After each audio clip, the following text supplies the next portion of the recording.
Again, I got engrossed in something. Sorry. This business of not having a big round clock on the wall with a sweep hand on it is just bunk. Okay, well, now that we've cleared all that up, welcome to the program. It's the Charles Freedman radio program. News talk from 9 to noon on Santa Cruz Voice. We do this every weekday, and you're cordially invited to be a listener and also be a participant. 831-265-5050 is the telephone number. 831-265-5050. And so the shutdown begins, let me see, it started Tuesday night. So it's already been going for a day. Pardon me if I don't seem all wrapped up in this. Frankly, it's difficult to get excited about government shutdowns anymore. I mean, we've seen so many of these over a period of years, and each time one side or the other is lighting its hair on fire and running in circles screaming, and eventually they wind up getting tired, and they come to realize that they're not really accruing any great political benefit, and so presently the shutdown ends. Now, that's going to happen again. I'm pretty sure of that. The one question that I can't answer for you, and that I've had people ask me, well, when's it going to end? I don't know. I do not know.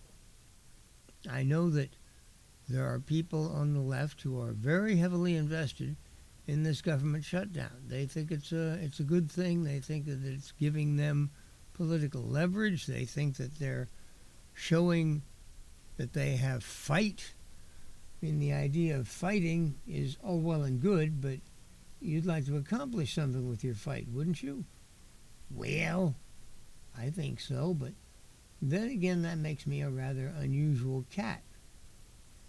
So, as I look back over these shutdowns over the years, I don't want to discuss it that much. The one thing I can leave you with, there is oh,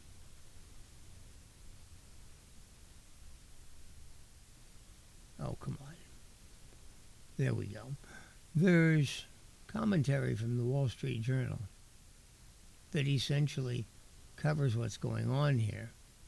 6 months ago, Senate Majority Leader Schumer ignored the left wing of his party. He and the Democrats decided to go ahead and provide votes to prevent a government shutdown. Again, this was last March, so it's in the rearview mirror now. But there are plenty of Democrats who remember, because they were so upset at the time. I was really astonished.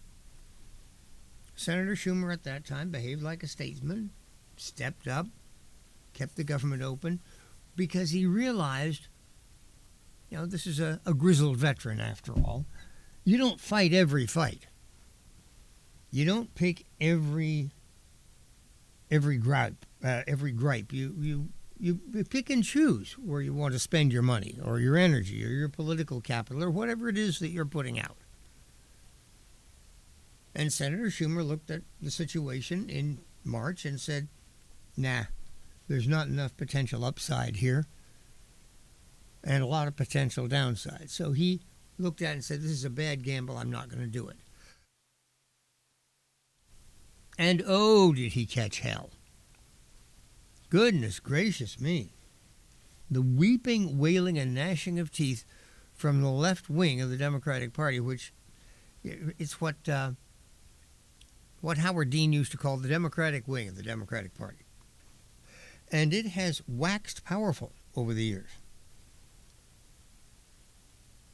So when you have the predominant voice in your own party castigating you for a tactical decision you've taken which you feel to be the best of the alternatives that were available to you at the time, I honestly, I can feel it in my heart to feel some sympathy for Senator Schumer.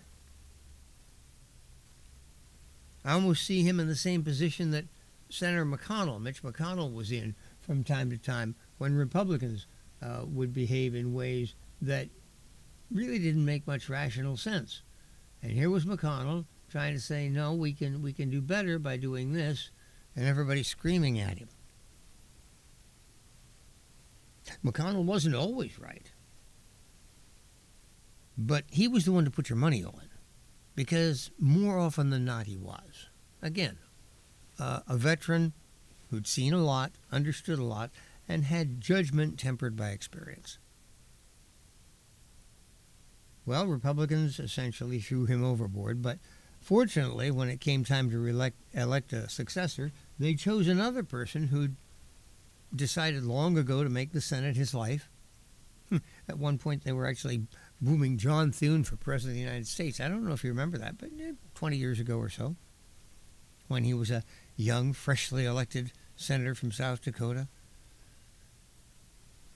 But John Thune looked around and he said, I don't think that's a good idea. I think I'll stay here in the Senate and be one of those senators who actually makes the place run. So now we have the benefit of his leadership. Democrats are still marching behind Senator Schumer, but now they don't want to listen to him. And the benefit you get from having somebody like Schumer, this experienced pro with judgment tempered by all of his years of being there, they don't want it. They don't want it.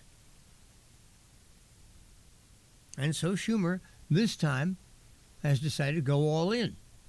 He sided under pressure with the party's left flank. Leaders say they're determined to show voters a greater willingness to fight on their behalf. Democrats understand their role in the shutdown might sour rather than rally voters. Party leaders, the left, think it's worth the risk. Well, last month, congressional Democrats rolled out a strategy of resistance. Centers on making the case that expiring health insurance subsidies, unless renewed, would set off a national crisis. They don't understand this is a very limited number of people, some of whom are illegal immigrants and other of whom are high enough income to where they can reasonably be expected to provide for their own health insurance coverage. So we're not talking about food and shelter here. We're talking about an insurance policy. Who's actually making the money? Well, people don't get paid. What happens is the insurance companies get paid. I imagine their lobbyists are up in arms, but that's another story. Anyway, Schumer began calling prominent Democratic leaders like Gavin Newsom, former Vice President Harris, Hillary Clinton, as well as progressive groups, union leaders. All of them are supposed to amplify the party's message. Now, for months, Democrats gave Schumer an earful. At town halls, voters begged their party representatives do more. They complained that Schumer had given up the party's leverage in the GOP-controlled government. Well, what leverage do they really have? When a party attempts a government shutdown, what they're trying to do is rally public opinion. The last poll I saw, from the New York Times, no less, showed that by a 2-to-1 margin, people did not believe that this shutdown was warranted. I am hoping, I'm a solid Republican, so I'm hoping that the Democrats wind up suffering a defeat here. And as I look at Republican shutdowns in the past, particularly those of 1995 and 2014, widely separate, that's 20 years between those two, but in each case, Republicans overreached. They attempted to get more than was logically possible at the time. And overreaching, attempting to do that which you cannot, is often a very damaging thing. Again and again, I offer on my program the idea: wait for it to stop raining, then step out in your driveway, back up across your lawn, take a great running jump, and jump over your car. Well, you're saying, I can't do that. Yes, but you've got to try. All of these people are ranting and raving and telling you, you can do it, you can do it. So what happens? You run as fast as you can, you jump as high as you can, and you wind up in a hospital. Because, of course, you can't jump over your car, and you wind up breaking a few bones. Who knows, you might even kill yourself. So the point is, attempting to do that which is not possible can be damaging. And now transfer that analogy to politics. In 1994, Newt Gingrich tried to force the hand of the President of the United States, who had, number one, veto power, and number two, the backing of the national press. He wound up having his head handed to him. This time, Senator Schumer, well, he does have, of course, the national press. They'll go along with anything the Democrats say or do, even letting criminals walk the streets with impunity. But there's been a lot of shift in public perception since a few years ago, and also a lot more competition for people's news sourcing. Frankly, it is my belief that this shutdown will turn out, I don't know if it'll be a disaster for the Democrats. Let's just say that it will not turn out to their advantage. I think that's a suitably gentle way of putting it. 831-265-5050 is the telephone number. 831-550. And I can't help but think that Democrats are going to wind up wishing that they had paid more attention to Senator Schumer. But the denouement of this, of course, Schumer is placed now in a position where literally he can't win. He cannot win. I would be willing to predict that Schumer is serving his last term in the U.S. Senate. He's up for re-election, not this next year, but in 2 more years after that. 2028, he comes up for re-election in New York State. Now, I don't know how old he is, probably in his 70s, someplace like that. He's no chicken. But many of our legislators are in their 70s, some in their 80s. Bernie Sanders is in his 80s, still very energetic, very lucid. So that just merely years is not a problem. Chuck Grassley's in his 90s, and he still does a wonderful job of chairing the Judiciary Committee. He's just totally on top of everything. Schumer's problem isn't lucidity. He has lucidity. Schumer's problem is political. Essentially, the Democratic Party has passed him by. Senator Schumer is part of a Democratic Party that built a coalition of working-class voters, ethnic voters, voters of color, and essentially won elections that way. The Democrats have walked away from several elements of that coalition.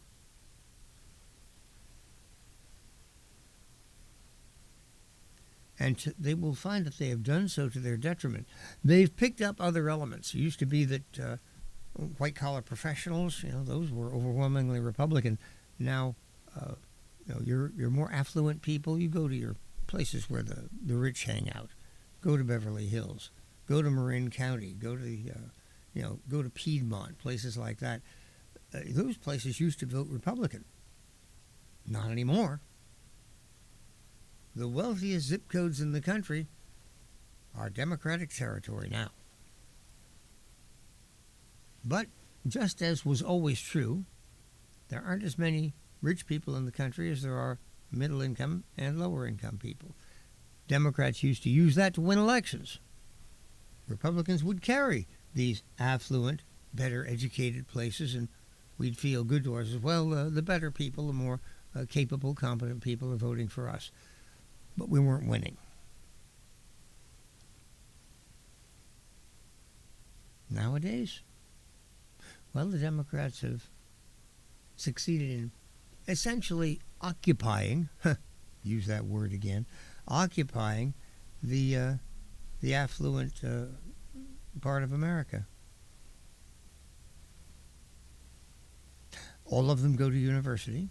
The universities are leftist ideology factories, and it has an effect. Well, of course, it's not unanimous by any matter of means. Nothing is ever complete. But the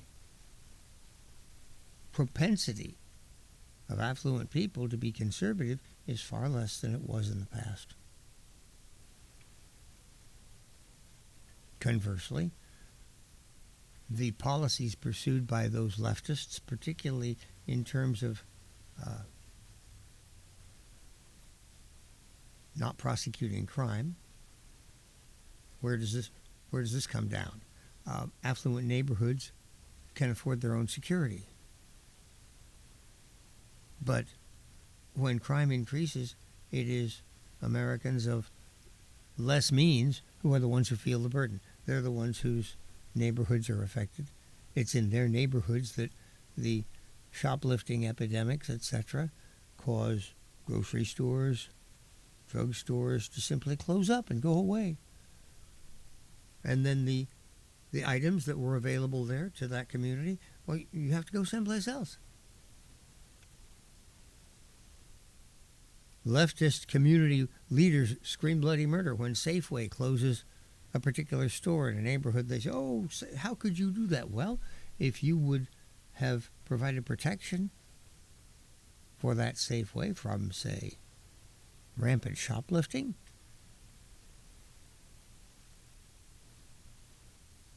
maybe they would have stayed. But that's not the world we live in today. Let's see, 9:24. I am going to close this and reopen it. That's what I'm going to do. I've got to drag up my commercials, and I think I loused up the. Oh. So it's telling me we are loused up, and we're going to stay loused up. Okay, well, I'll go ahead and run my first ad package. I'll be right back. Telephone number 831-265-5050. Self-storage and U-Haul. Easy off Highway 1 on Airport Boulevard by the airport. 24/7 security. Drive it to your door and store it at Anbar Self-Storage and U-Haul in Freedom. You sold your motorcycle to a friend in Fresno and need to deliver it. Well, Anbar Self-Storage and U-Haul in Freedom has motorcycle and car trailers ready to go. Easy off Highway 1 on Airport Boulevard by the airport. Anbar Self-Storage and U-Haul in Freedom. Back in the 16th century, a famous prophet and psychic, Nostradamus, predicted great disasters. Hundreds of years later, believe it or not, a lot of his predictions have come true. Today we have another psychic and prophet among us. His name is Nostradamus. His great ability to predict when home repairs, primarily a roof, will become remarkable. His predictions have been renowned and recorded for many years now. Yes, Nostradamus can be found a key owner at Knox Roofing, and he can give you accurate advice on when your roof will leak. His ability to see your home completed with only the best products and services is truly amazing. If you need a sitting with Nostradamus, all you need to do is call 461-0634, and you can receive a free reading of your home's life and its life-changing events about to occur. Okay, thanks, folks. Cannabis is one of nature's most beneficial plants. Hello, I'm Jenna. Treehouse Dispensary, we use information about cannabis to build community. Listen to Xavier. Thank you, Jenna. For those suffering joint pain, Treehouse suggests trying a CBD THC topical like the Balance Salve from local Santa Cruz company, Jade Nectar. Then enjoy the relief. For answers to your cannabis questions, ask your friends at Treehouse Dispensary, 3651 Soquel Drive in Soquel, or ourtreehouse.io. At 9:26, once again, we return to live news talk here on the St. Charles Freedman radio program, 831-265-5050, the telephone number. There's a story that's just too delicious not to talk about.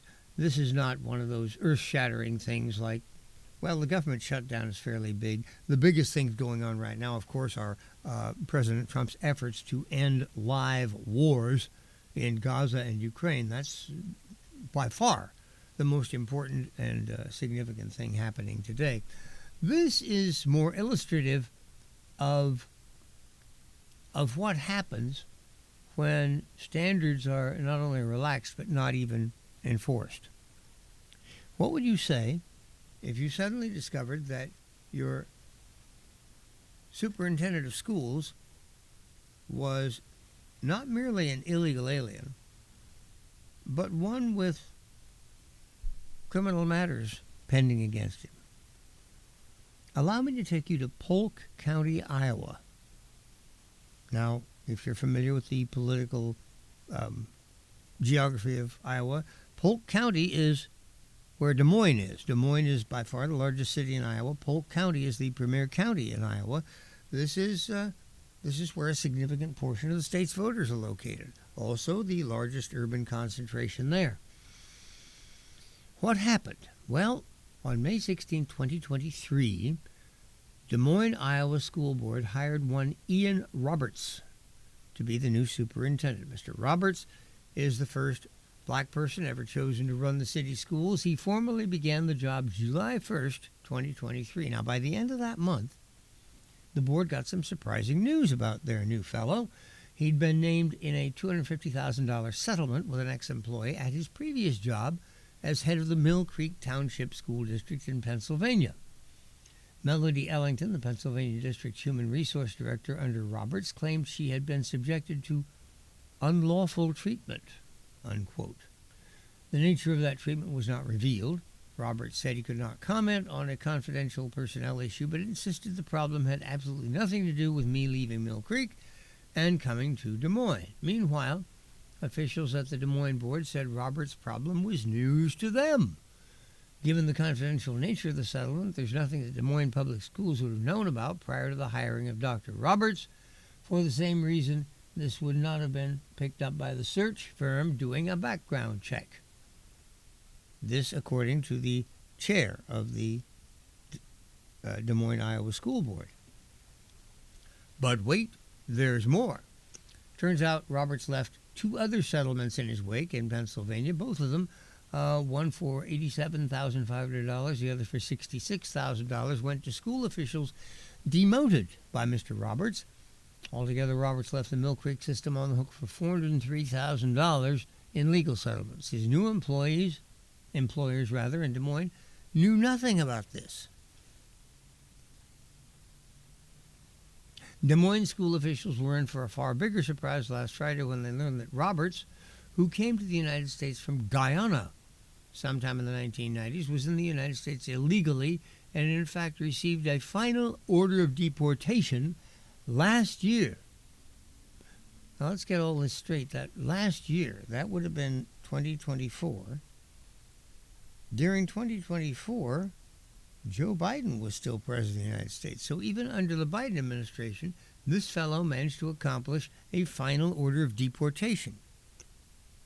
Oh, incidentally, I don't know if it mentions it here or not, but from what I read, Mr. Roberts came here from Guyana on a visa. In other words, he entered the country legally. This is a very intelligent fellow. He didn't just walk in one day. No, he entered the country legally, but as you've heard so many people, what happens when the visa expires? You just don't leave. A significant number of the people in the United States today illegally came here on visas, which, 30-day visa, 90-day visa, whatever. At the end of that period of time, you're supposed to go home.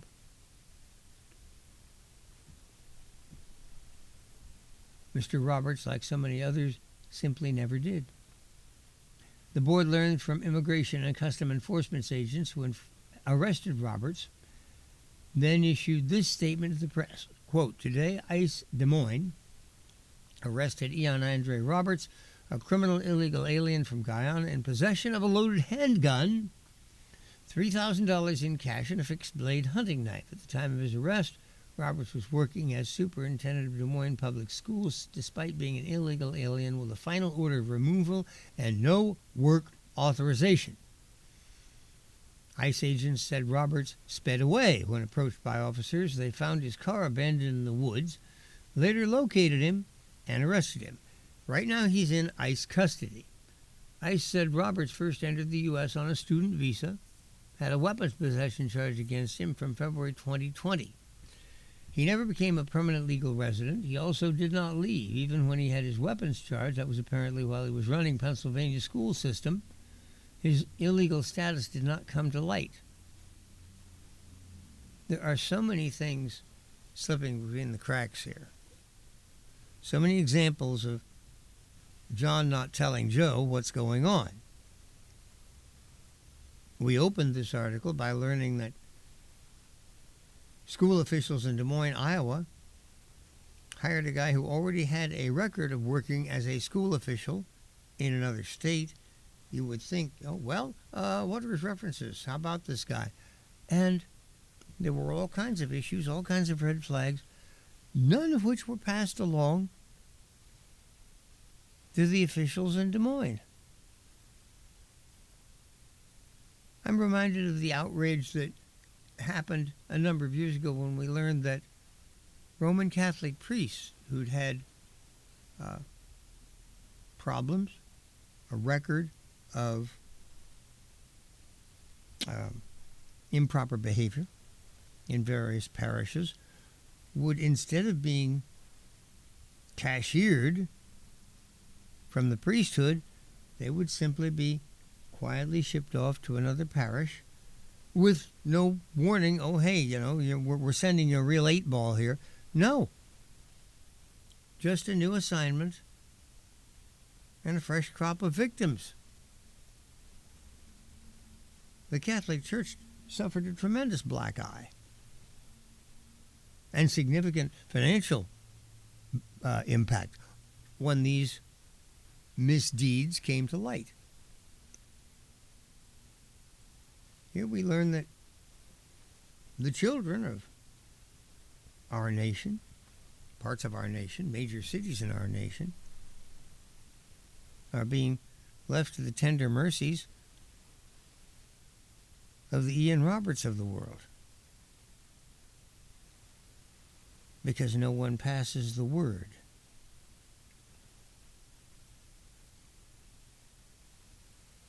Let's see. His final order of removal, deportation, came in May 2024. For those who noticed such things, the action last year was obviously not part of the Trump crackdown.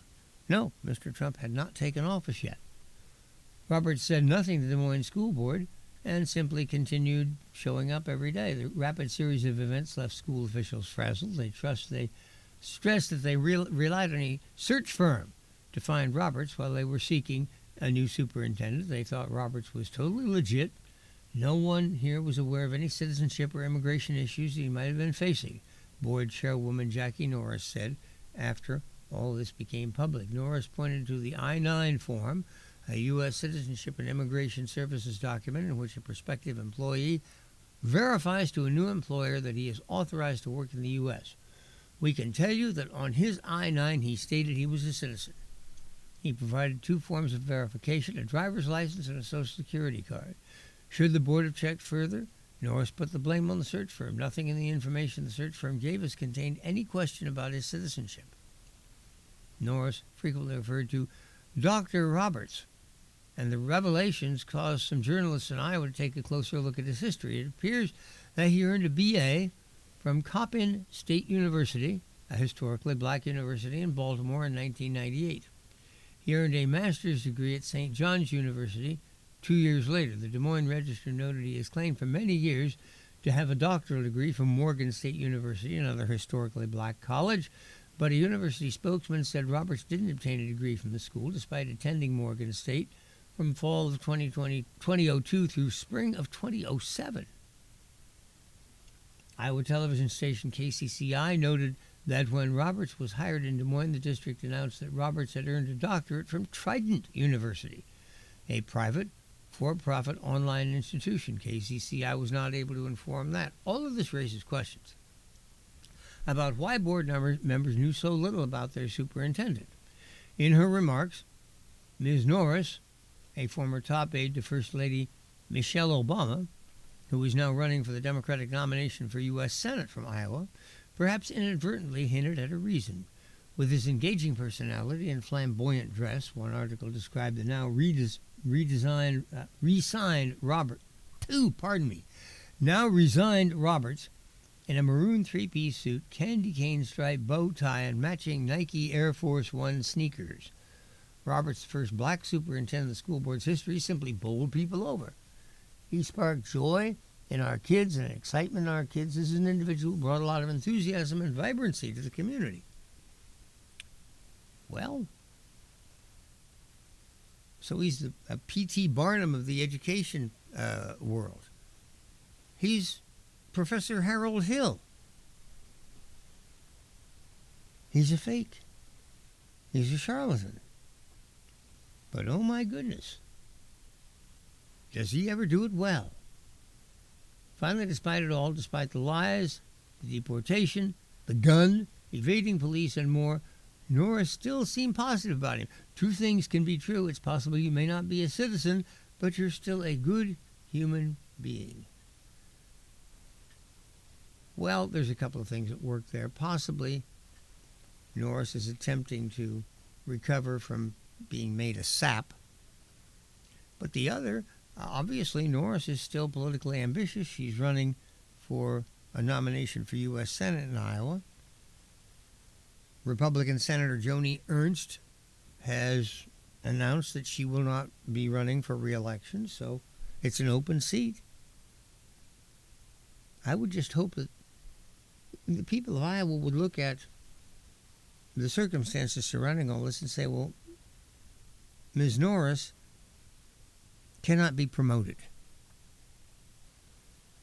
I mean, this happened on her watch, and she's just not proving competent, capable. She doesn't meet the minimum standards. But anyway, I just thought you'd enjoy hearing about this if you hadn't already. It's one of those little stories that comes up from time to time. And here, obviously, it only involves this one guy, this one rather personable charlatan, and the people he managed to fool, which seems to be just a tremendous number of them. But again, shame on the system for not catching up with this.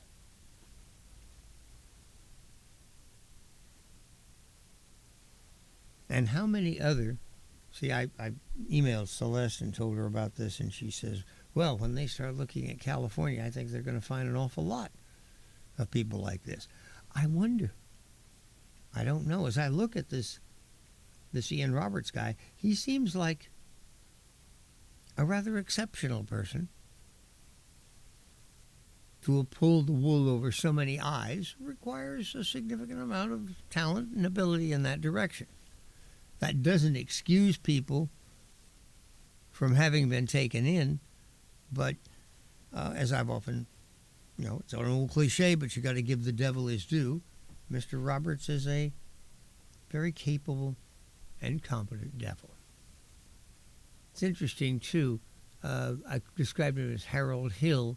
That, of course, is the fictional professor from The Music Man, whose idea is to come into a town, flim-flam everybody, collect a whole bunch of money for musical instruments for a boys' band, and then skip town with the dough. The story was set in a fictitious River City in Iowa. Meredith Willson was the guy who wrote The Music Man. He was from Mason City, Iowa. So he decided to, when he decided to write The Music Man, he decided to go back to his own origins. One of the things that made it so charming. Well, Harold Hill, the professor of music, was certainly charming. And from what I can read about Ian Roberts, he too was able to cast a spell over human beings. At any rate, he has now been apprehended And hopefully we'll simply, I don't know if he's guilty of any serious transgressions here. He'll probably simply be deported to Guyana. I wonder how long it'll take before he tries to come back.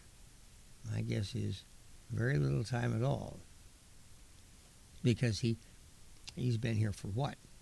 30 years. He has no life whatsoever in Guyana. Probably doesn't know a soul there. Guyana, let me see, that used to be British Guiana. So at least the language there is English, so he'll be able to make himself understood. Who knows? He may become superintendent of schools of the Republic of Guyana. Time now 9:42. I'm looking for my first telephone call of the day. 831-265-5050 is the telephone number. Be very happy to hear from you.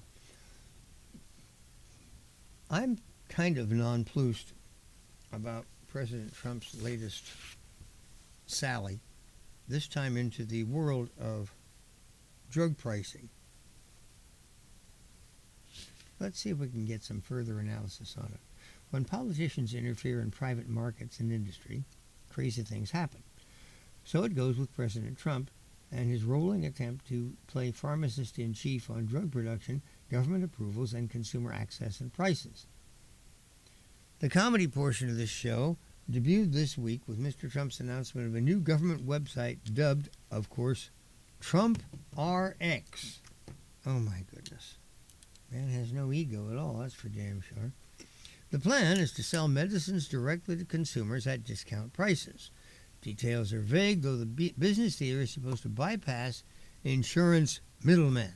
Someone should have told the president that private businesses already do this. One example is Mark Cuban's Cost Plus Drug Company, which markets itself as selling safe medicines at the lowest possible price. We know Mr. Trump doesn't like Mr. Cuban, but there are other competitors. Why does the federal government need to become a drug marketer? Doesn't it already do enough? Not very well. The White House is advertising Trump RX discounts on the likes of Xeljanz for autoimmune conditions, 40% off, Zavzapret for migraines, 50% off, Eucrisa for dermatitis, 80% off, Duave for osteoporosis, 85% discount. What the White House isn't saying is that most drugs already cost much less than their list prices. Most Americans pay far less out of pocket for medicines using their insurance cards at neighborhood pharmacies. A Berkeley Research Group study last year found that drug makers receive only about 50% on a dollar of revenue for every drug they sell in the U.S. Most of the rest goes to pharmacy benefit managers, which use the rebates from drug makers to reduce insurance premiums. Out-of-pocket spending on prescription drugs accounts for 1% of U.S. healthcare spending. Trump RX looks like a political branding exercise designed to show voters that Mr. Trump is reducing the cost of drugs. But wait until the next Democratic president takes this idea and then expands on it. Meanwhile, Mr. Trump on Tuesday announced a deal that gives Pfizer a 3-year reprieve from his mooted 100% tariffs on imported pharmaceuticals. In return, Pfizer will sell medicines to Medicaid at a price that matches the lowest price paid in the developed world, the so-called most favored nation price.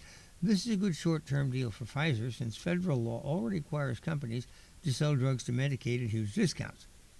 Pfizer stock popped 6.8% on Tuesday and another 6.8% on Wednesday on this news. Drug stocks have underperformed this year under the threat of Mr. Trump's tariff and price controls. It's hard to begrudge Pfizer CEO Albert Bourla for buying political goodwill from the president to reduce punitive costs for his company. But the deal has caused an uproar in the industry, as every CEO must now decide whether to ask President Trump for a similar most favored company deal. The White House is leaking to the press that any company that refuses such a deal will get hit with punitive tariffs and price controls. This is a form of political extortion, akin to what Democrats did with their pharma price controls in the Inflation Promotion Act. The real winners here, well, that would be China, which is bidding to replace the U.S. as the home of the world's leading biotech and pharma industry.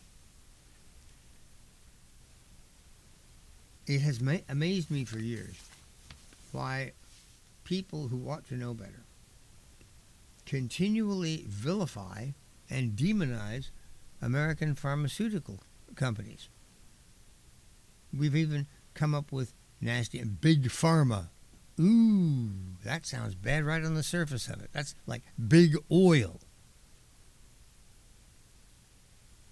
Well, don't they also supply something that's absolutely necessary for our society to function? Yeah, they do. I guess maybe that's why people get so angry with them. If you're in the business of supplying a necessity, we don't carry on this way about farmers, do we? After all, farmers are the ones who supply our food. Well, there's a big difference in the way we feel about some local yokel with 40 acres of apples or big ag, which raises thousands of tons of corn, soybeans, rice, whatever, and actually feeds huge numbers of people. Me, I have respect for farmers, large and small. Each of them supplies a valuable commodity, food, for a particular market, either large or small, boutique or general. Is there something wrong with being a foodie and insisting on organic couscous? No, go ahead. And if there's a demand for that, some farmer somewhere is going to provide it and make a living doing it. And God bless him.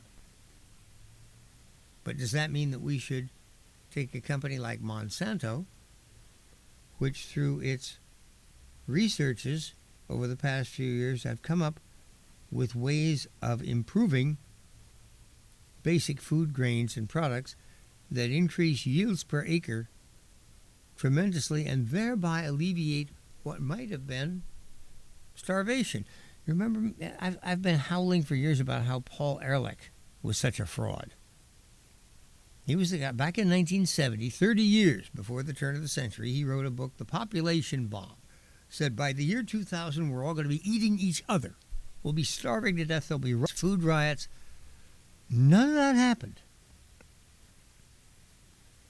What Dr. Ehrlich completely failed to foresee was that Monsanto and other big corporations with the ability to fund well-equipped modern laboratories and staff them with very highly paid and highly trained scientists would come up with ways to tremendously increase crop yields, thereby alleviating the starvation that Dr. Ehrlich had gleefully predicted. We took away his lollipop. And today there are people who vilify Monsanto for doing that. Well, Big Pharma, it has always amazed me. We have this incredible industry, these incredible companies, Moderna, Pfizer, Johnson & Johnson. They have the resources to, what do? Do they just hand out the money to their stockholders and say, here, go buy a gold bathtub? No.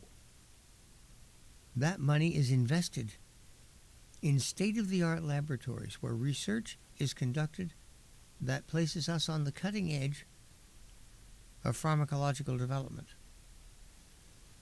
You want an illustration of what it does for us, of what it does for you? Think back just a couple of years. March 2020. COVID. Oh my God. A brand new pathogen. We've never seen this before. It's like the Andromeda strain. It's coming from China, and we have no immune protection against it. It's going to carve through our population. We're all going to die. Well, a couple of things happened. First of all, we found out that COVID wasn't quite that lethal after all, that the mortality rate was far less than 1%,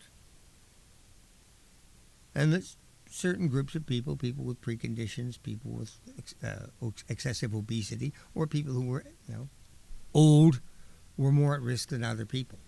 But one other thing happened. At that time, the President of the United States was Donald Trump.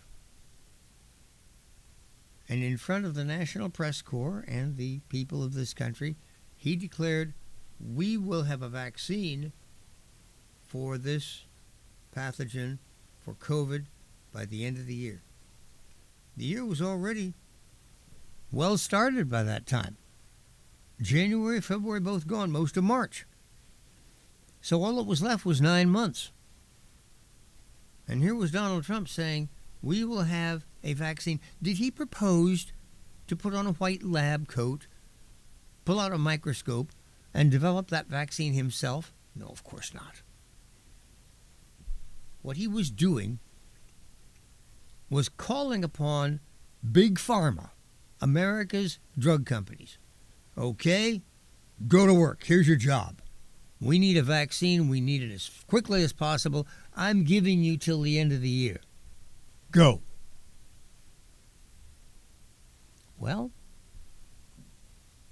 long story short, by December of 2020, not one but two of these big pharma companies were there with a vaccine.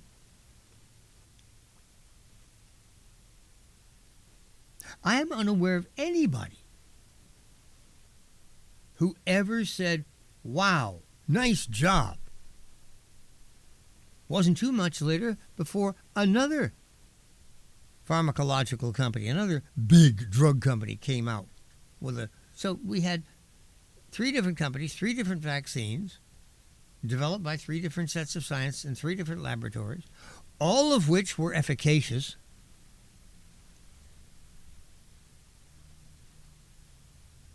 I wonder if somewhere in the boardrooms of Moderna, Pfizer, company that they were thinking, wow, we really hit the ball out of the park on that one. They said it couldn't be done. And when Dr. Fauci, or rather when President Trump said, we'll have a vaccine by the end of the year, Dr. Fauci, Mr. Science himself, he comes out and says that can't be done. It's impossible. Of all the dubious statements Dr. Fauci's ever made, that one was the most ridiculous. And he should have been held accountable when 9 months later, there they were. You said it was impossible. You fool, here it is. How many other statements that you make are full of beans? A story of accomplishment by the drug industry. How many people celebrate it? How many people say thank you? How many people say, wow, you guys are something else? I never hear that. All I ever hear is, oh, the bad drug companies, they make money. Well, of course they make money. They should. They deserve to. When somebody provides a service like that, they deserve to make some dough. Don't you think? Don't you think? Put yourself in the position.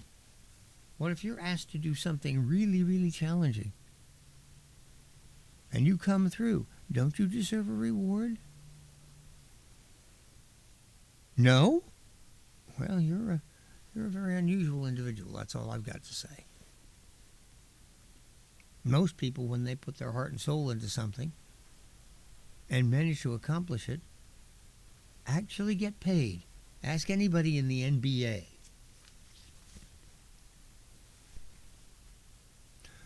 I've got 3 minutes or so left in this hour. That's a very inconvenient length of time, not enough to launch into something really. I'm looking at, very, very briefly here, some of the indicators of economic conditions here. I saw polling information yesterday. Bill O'Reilly had it. By a 2-to-1 margin, the American people actually see the American economy weakening rather than strengthening at this point. Here we see factory activity shrinks again. The reading below 50 points to a contraction in activity for a 7th month in a row. And Yeah, ever since the beginning of 2025, this has been the case, and it has stabilized, but it hasn't recovered. And then here's private sector jobs plummet, and we see a reduction in private sector payrolls, 32,000 jobs in September. That's according to ADP. That's down from a revised loss of 3,000 in August. Economists polled by the Wall Street Journal had expected an increase of 45,000. So what am I telling you?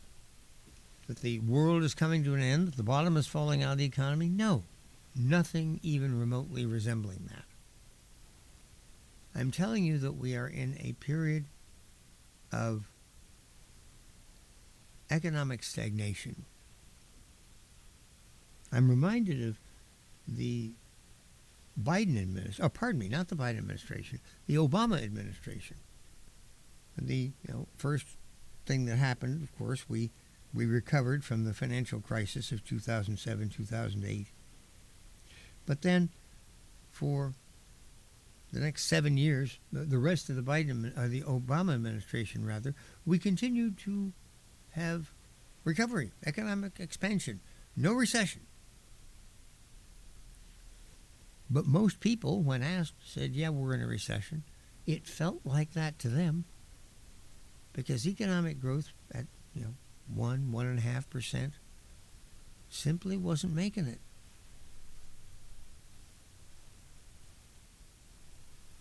One of the reasons that Donald Trump got elected president, and one of the reasons that he got reelected, people expected him to once again produce a high-performing,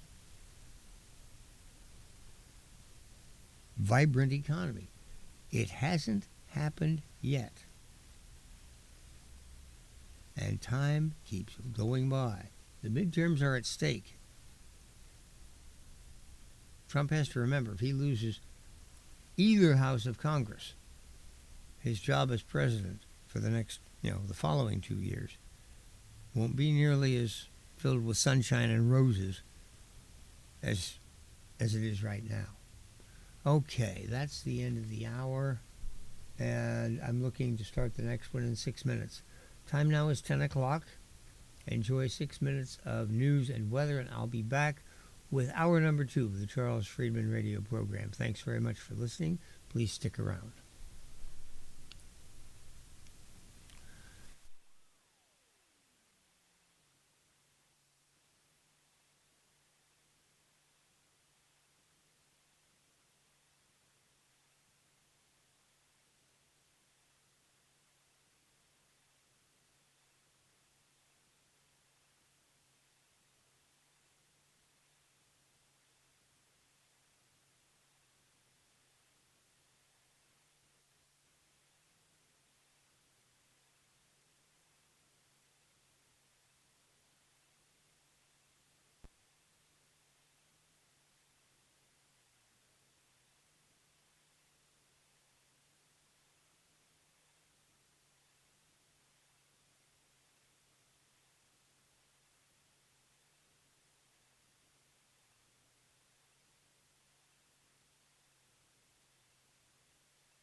11:06, as promised. I'm back for hour number 2.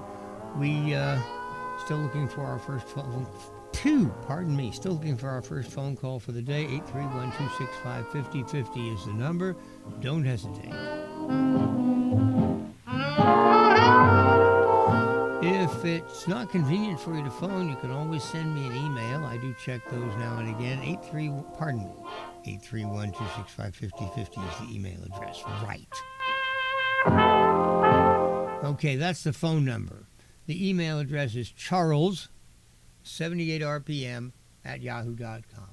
Oh, see, we do have a phone call. Well, let's go ahead and grab it and have our first conversation of the day. Hello, Evan. How you doing? Hey, thanks, Charles. Yeah, you were talking about the pharmaceutical industries, and probably wouldn't 100% disagree with you, but at the same time, I find them a bit having a little bit of power in regards to lobbying, in which I'm not really a fan of, sir. I read, and this is coming off of medicaleconomics.com. Could be a leftist site, most likely, but they're citing 370 on lobbying alone. And then just the last little thing that I just don't really agree. This is coming off of a website called rooseveltinstitute.org, in which some lady, Shannon Brown, a librarian, faced 13,000 monthly medication costs. So no, I just don't find your and then I'm sorry, real quick, that my third thing, AARP prices from 2022. Medications rose an average of 31.6% over 12 months. I don't know. I have trouble agreeing with you, but I'd like to have your comments, sir. Okay. Well, you quoted a website which you yourself described as leftist, which gave a number and said there's could be. May I speak? You gave this number and Yes, said that this was the amount of money being spent on lobbying annually by, was it annually? I assume so, by the pharmacological industry. Yeah, There's a couple of things to say about that. First of all, that number may be inflated. We don't know. Secondly, let's concede that the pharmacological industry does lobby in Washington. We both know that. We understand it. Why do they do that? Well, if the government weren't continually taking actions and making decisions that vitally impacted their business, then they wouldn't need to do that. And one other thing about lobbyists aren't just there to attempt to peddle influence. They are there to provide information. Suppose you are Joe Congressman from Monterey, California, and you go to Washington and you're on a committee and you're trying to come up with information about a particular thing that has to do with the pharmacological industry. We're going to get the information. You don't know that industry. Some of it you're going to get from the pharmacological industry itself. You're going to call up the lobbyist and say, hey, how much money do you actually make off this? Or how much time does it take to provide, to develop a drug? So, lobbying is not necessarily an evil activity. Let's move on to something more substantial. You sent me an email about this elementary school librarian who's complaining about the price of the medication she has. She says she has a choice between life-saving medicine or a roof over her head. If it weren't for whatever, I don't know what pharmaceutical company has come up with this, but if it weren't for them having done that, she wouldn't have that choice because she'd be dead. So this is something we all seem to forget. We take a new prescription or a new drug for granted. Oh, hey, there's a cure for this. It didn't always exist. 100 years ago, President Coolidge's son died of an infected blister He was playing tennis, got a blister on it, became infected, he got blood poisoning and died. Today, if you get blood poisoning, they give you penicillin or some other antibiotic, and you recover. I know, because it happened to me once. Now, some of these drugs are not as expensive as others. Some of them, the cost of developing them, I mentioned a few minutes ago, the pharmacological companies have these laboratories and the scientists who run them who are extraordinarily expensive. And so when they develop a new compound, if it's something that only has limited, I mentioned that this is a very, I'm looking for whether this is a rare or a common thing, pulmonary hypertension. Again, if it's a common thing, like common infections, there's going to be a wide customer base. Lots of people are going to want it. Lots of people are going to use it. You can spread the cost out over a lot of people. If the drug is something exotic that will help only a tiny, limited number who are unfortunate enough to suffer from a particular malady, then the brunt of that research, development, etc., winds up on them. I notice we're talking here about a copay, so she evidently has some sort of insurance coverage that handles evidently the lion's share of this. But there are no guarantees in life against having something really awful happen to you. And Ms. Brown, by being victim of a rare and awful malady, well, life dealt her a lousy hand, and she's making the best she can of it. And I say God bless her. But instead of excoriating the company that came up with the drug that allows her to continue to live, she might say, hey, I'd be dead if it weren't for these people. No, yeah, there's a give and take and positive and negatives for sure. I'll leave it at that, sir. I appreciate your comments nonetheless.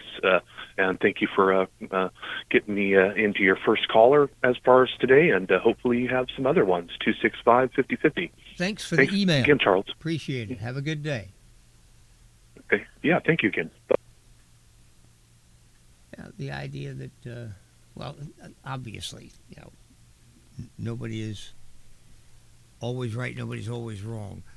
The problem, as I say, that I have with the people's attitude toward, and it's not just toward big pharma, it's toward big ag, toward the PG&E, for example. I mean, I know who they are. They're a state-sponsored electric company. But hey, I have my electricity every day, and it works. I complain about the price from time to time, but they provide a service, and I'm grateful for it. These companies deserve at least a little bit of credit for the things they provide for us, and particularly pharmacological companies, which enable people to survive who otherwise would not. I mean, they're dealing with straight up life or death. Anyway, thanks once again, Evan, for the phone call and for the email. One of the things that I was talking about just a few minutes ago in relationship to this issue with pharma, President Trump is now setting up his Trump RX and injecting himself into this process, which I find, this is another one of Mr. Trump's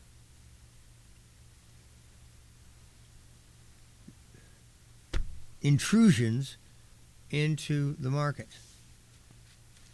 Greg Ip today, in his column, Trump blurs capitalism's lines.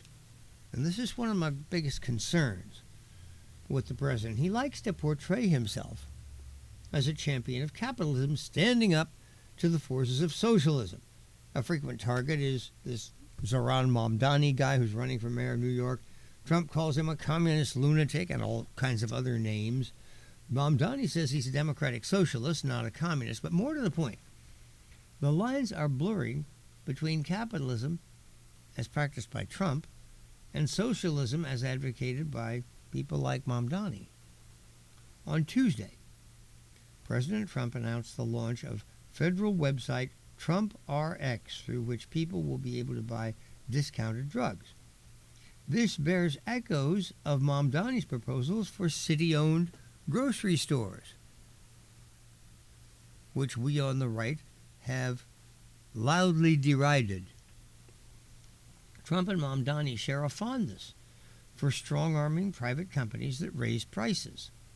Mamdani wants to freeze rents on New York apartments subject to rent control. Trump just negotiated a deal with Pfizer to lower prices in return for sparing it tariffs on pharmacological imports.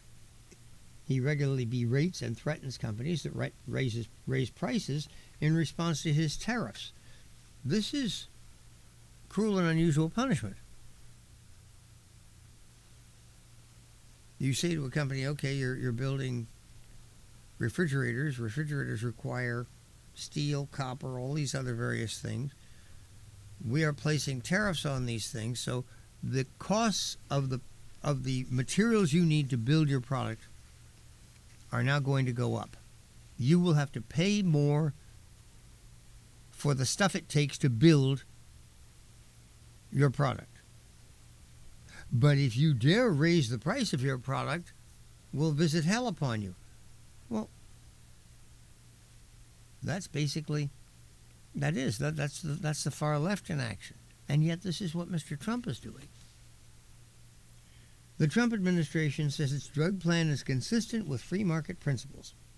Washington won't set prices, but insists that prices charged to Medicaid are in line with those charged in other advanced countries, so-called most favored nation treatment. It argues, with some justification, that drug makers charge high prices in the U.S. to offset low prices that foreign governments extract as monopoly buyers, justifying intervention. While Mamdani would buy groceries from wholesalers and then sell them to the public, Trump RX would direct consumers to other websites such as manufacturers. But if Trump isn't pursuing literal socialism, it certainly isn't free market capitalism, as Republicans understand it. Republicans attacked the Affordable Care Act as socialism, though what it does online, what its online marketplace does for health insurance is similar to what Trump RX would purport to do for drugs. Like drug companies, Republicans once opposed Medicare negotiating prices as a form of price control. Price controls are popular, but just as rent controls are why New York apartments are scarce, controlling drug prices, even indirectly, could limit medical innovation and the access Americans enjoy to the resulting drugs. See, this is the alternative that I was talking about. Evan brought up the case of a particular woman in Tennessee, and she's saying, I have the choice of paying all this money.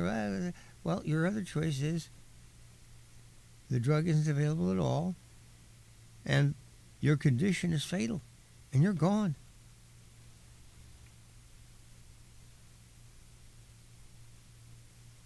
Bad policies have increased homelessness in urban centers. There have been, obviously, a lot of the people who are homeless are either mentally unstable or drug addicts, but there are a significant number of people who are homeless simply because they've had an interruption in their income and they can't afford to rent a place. If we had a market in housing that actually allowed housing to be built to match demand, we'd have a better situation. But when you impose rent controls, you essentially say to people who would build housing, don't do this, you're not going to make any money.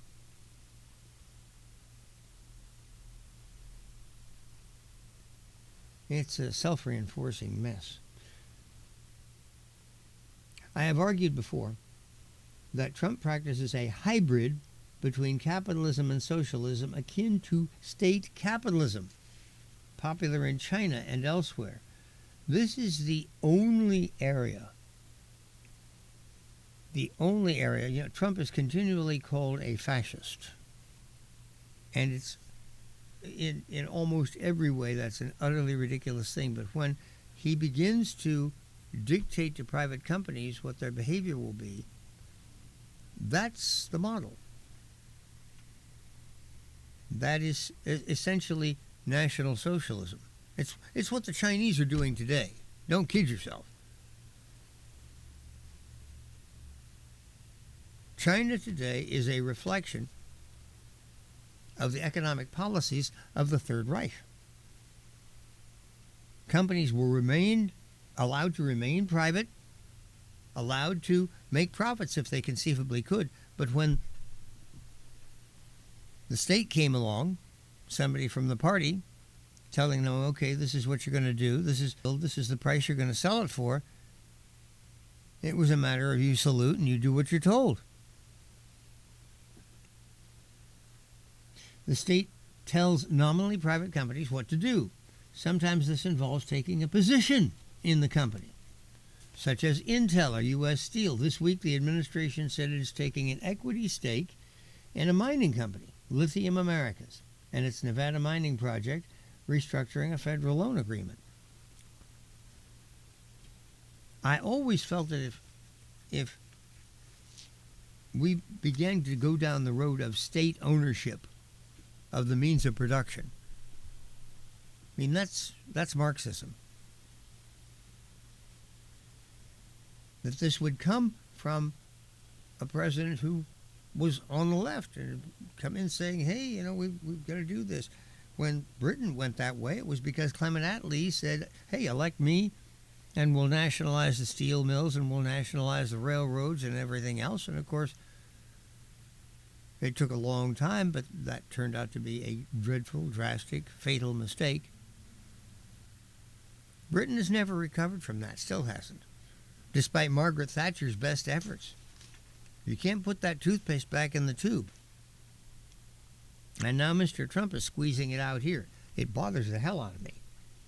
More often, President Trump simply uses threats and rewards, carrots and sticks, to direct business behavior. Pfizer promised lower prices and more investment in the U.S. to avoid tariffs.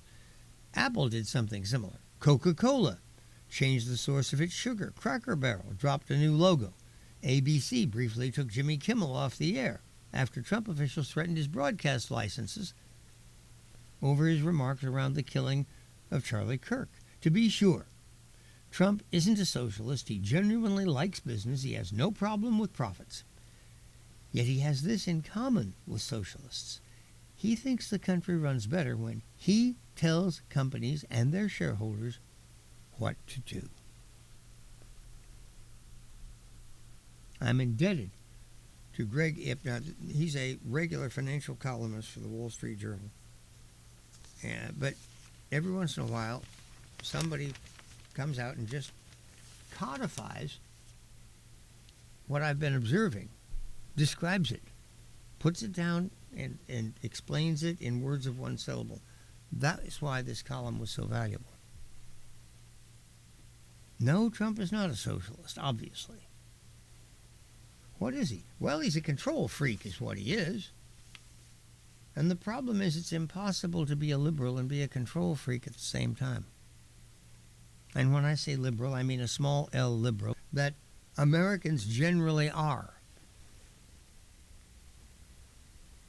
Capitalism is a liberal system. It requires that government authorities step away from the levers of control and instead allow the people through the market, which they create with their decisions as to what to buy and how much to pay for it. These millions, billions of decisions taken on a daily basis, they are the drivers. The French had a phrase for it. They called it laissez-faire. What does that mean? Let it alone. And this essentially was what Adam Smith said. The invisible hand of the market will work, provided you don't come in.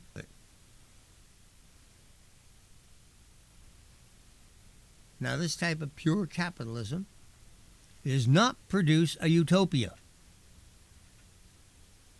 And this was a problem for some people.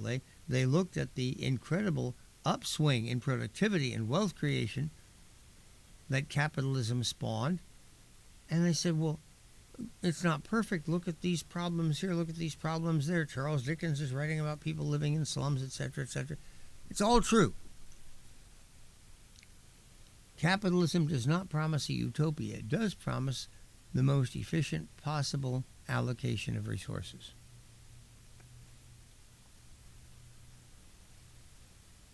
Well, revisionists came along. They said, maybe we need to modify some of that so that people who don't get any resources allocated to them or get minimal resources because they are not as productive as others, maybe we ought to help them a little bit.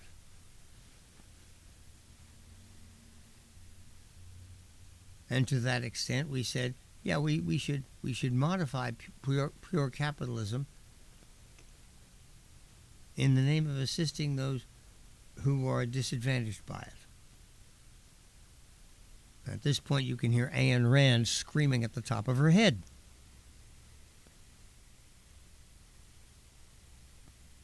But she did not carry the day. Rather, instead, human compassion came to the fore. Said, we need to make modifications here. Those minor modifications, taken by themselves, were not sufficient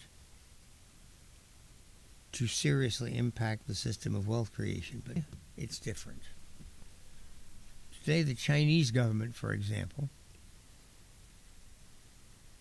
has a president, Xi Jinping, who believes in supporting the state-owned and controlled segment of their economy. Indeed, I've seen a number of videos lately that suggest that Xi Jinping may be losing his grip on power because he has not produced the kind of prosperity that the Chinese system demands in order to survive. Where's that going to go? I don't know. But I do see that to the extent that Xi has increased the state authority over the market, Chinese growth has slowed and stalled. When we borrow that model, when anybody, President Trump borrows that model, I know what's best. And I'm going to tell you what to do. You may think you're a private company making your own decisions in your own best interest, which of course is what capitalism calls for. The seeking of one's own self-interest. Well, this is going to make me more money, but then by golly, that's what I'm going to do. If I can make $20 instead of $10, I'm going to make $20.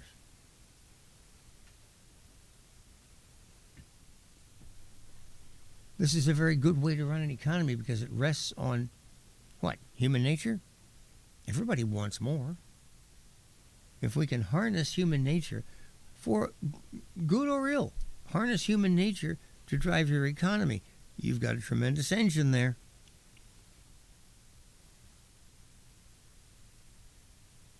You say to a drug company, provide us with a vaccine for COVID in 9 months. Do it. Why do the drug companies snap to? Because they figure, hey, there's going to be an awful lot of people who are going to want that vaccine. We will develop it. It'll cost us a bundle of money. But when we have it, we will be able to sell enough of it to make a profit. We'll be paid for our efforts. Well, you should just do it out of the goodness of your heart. No, you shouldn't. People, there's no expectation for people to work for free. If somebody is working for free, they must have some reason of their own for doing so. But generally speaking, people don't do that. They can't. Because they have to provide for themselves. And if there are others dependent on them, they have a spouse, children.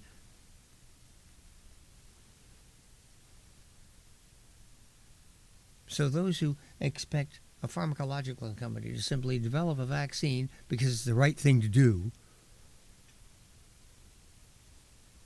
aren't just being naive, they're being foolish, silly. It's not the way the world works. It's half past. Let's grab some ads and be back.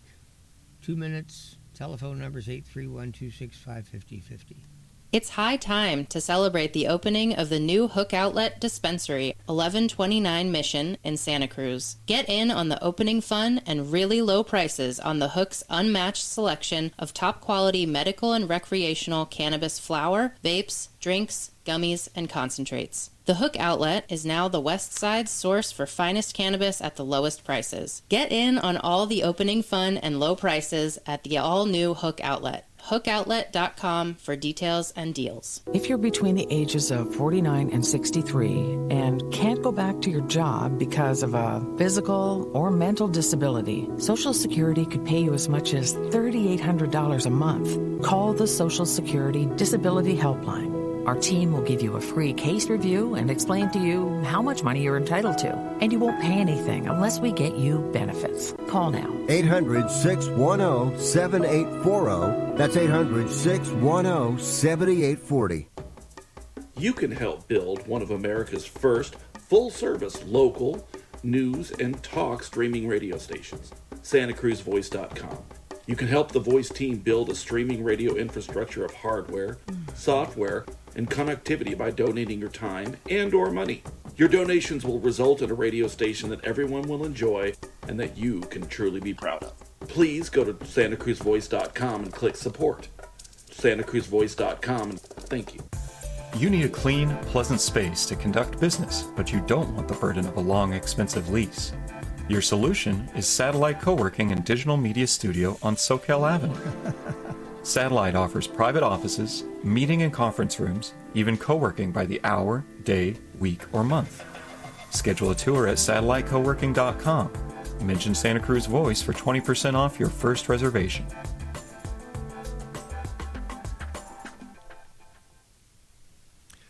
At 10:33, welcome back to more News Talk. There's been a lot of talk about political violence lately and the question of who's more responsible for it. Barton Swaim has some views on this. A public square dominated by fury and contempt isn't likely to give us much helpful analysis of political violence. But an important principle has emerged about the killing of United Healthcare CEO Brian Thompson last December. The best articulation of the principle I've read appeared in Noah Rothman's essay for Commentary Magazine, A Clockwork Blue. To put it briefly, what a party says about the act of violence tells you a lot about the party responsibility for it. Todd Nahise Coates this week nicely illustrated what Mr. Rothman calls the but rule. Quote, I have a politic that rejects violence, that rejects political violence. I take no joy in the killing of anyone no matter what they say. Unquote. Mr. Coates, speaking on a podcast, said this of the murder of Charlie Kirk. But, there it is. If you ask me what the truth of his life was, and the truth of his public life, I would have to tell you, it's hate. I've listened to a lot of Charlie Kirk. I don't hear hate at all. I hear intellectual curiosity. I hear a love of interplay, verbal interplay. A person who says, hey, hit me with your best shot. And is willing to provide a platform to anyone who will do so. Kirk made a point of not interrupting people who were framing arguments. He would listen. He would respond. He never advocated any sort of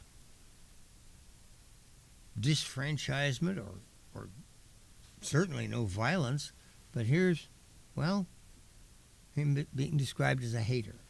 Mr. Coates, among the meanest and least observant professional writers in America, can't be expected to notice his own role in a dire cultural trend, but his remarks helpfully clarified it for everybody else. Less helpful are analyses purporting to catalog acts of violence according to their supposed political affiliations.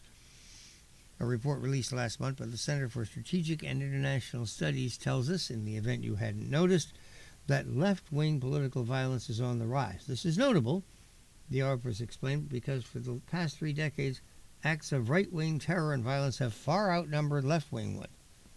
Maybe so, but the report loses me on the matter of definitions.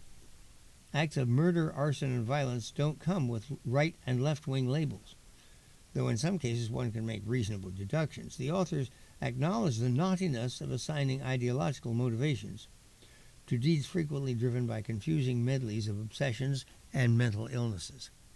But they try anyway.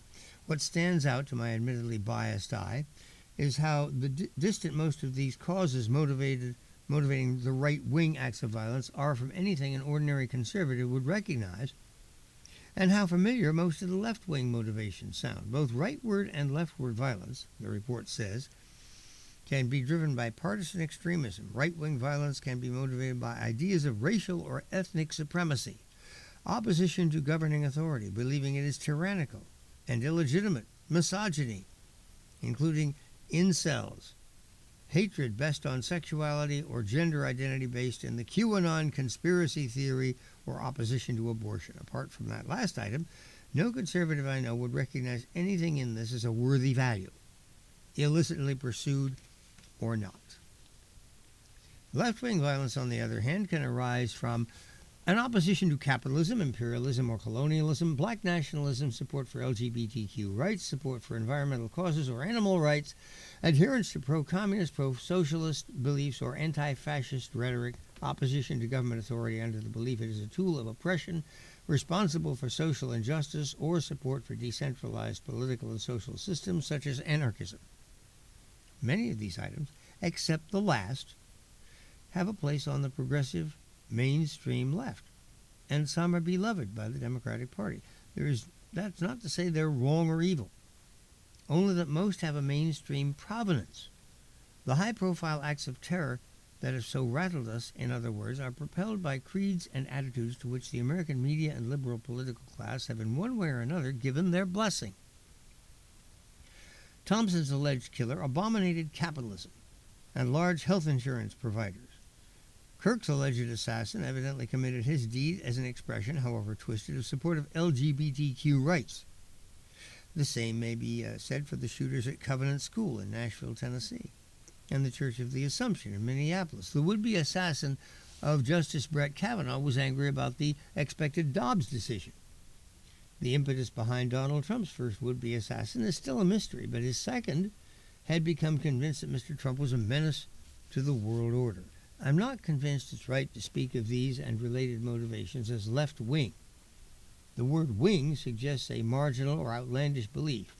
All the aforementioned worldviews would find a hospitable home in the newsroom and editorial board of the New York Times. The American right produces weirdos and sociopaths aplenty, but that doesn't obviate the establishment left's need to deal honestly with its intermittently indulged habit of embracing violence. The revolutionary urge is part of modern American liberalism's inheritance. From the French Enlightenment to revolutionary Marxism and the insurrectionist movements of the 60s and 70s, that inheritance has asserted itself again in the 2010s and 2020s, and it's no use wishing this fact away with pat references to January 6, 2021. Vandalized crisis pregnancy centers, marauding Antifa thugs going unmolested by police, illegal protests outside the homes of Supreme Court justices, anti-Semitic mayhem on elite campuses, a big city teachers union applauding a cop killer, all with the winking approval of progressive influencers and office holders. That communism itself has regained some of its former popularity is, as the Marxists used to say, no coincidence. It pains me to see this described as modern American liberalism the point that's being made here, it seems, without being said, is that today the left is not liberal. You want an example of a liberal? Look at Bill Maher.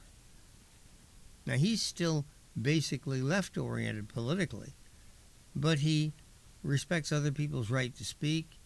He believes in a marketplace of ideas in which all ideas should be allowed to contend, should be heard.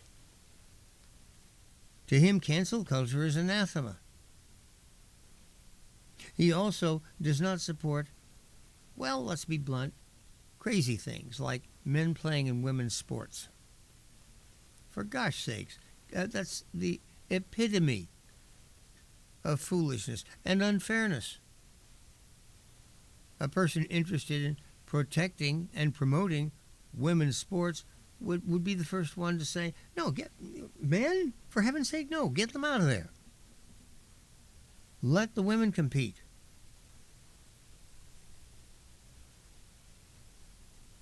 I can't help but wonder how much of this leftist dogma is going to catch on permanently in the partisan vehicle of the left in today's America. That would be the Democratic Party.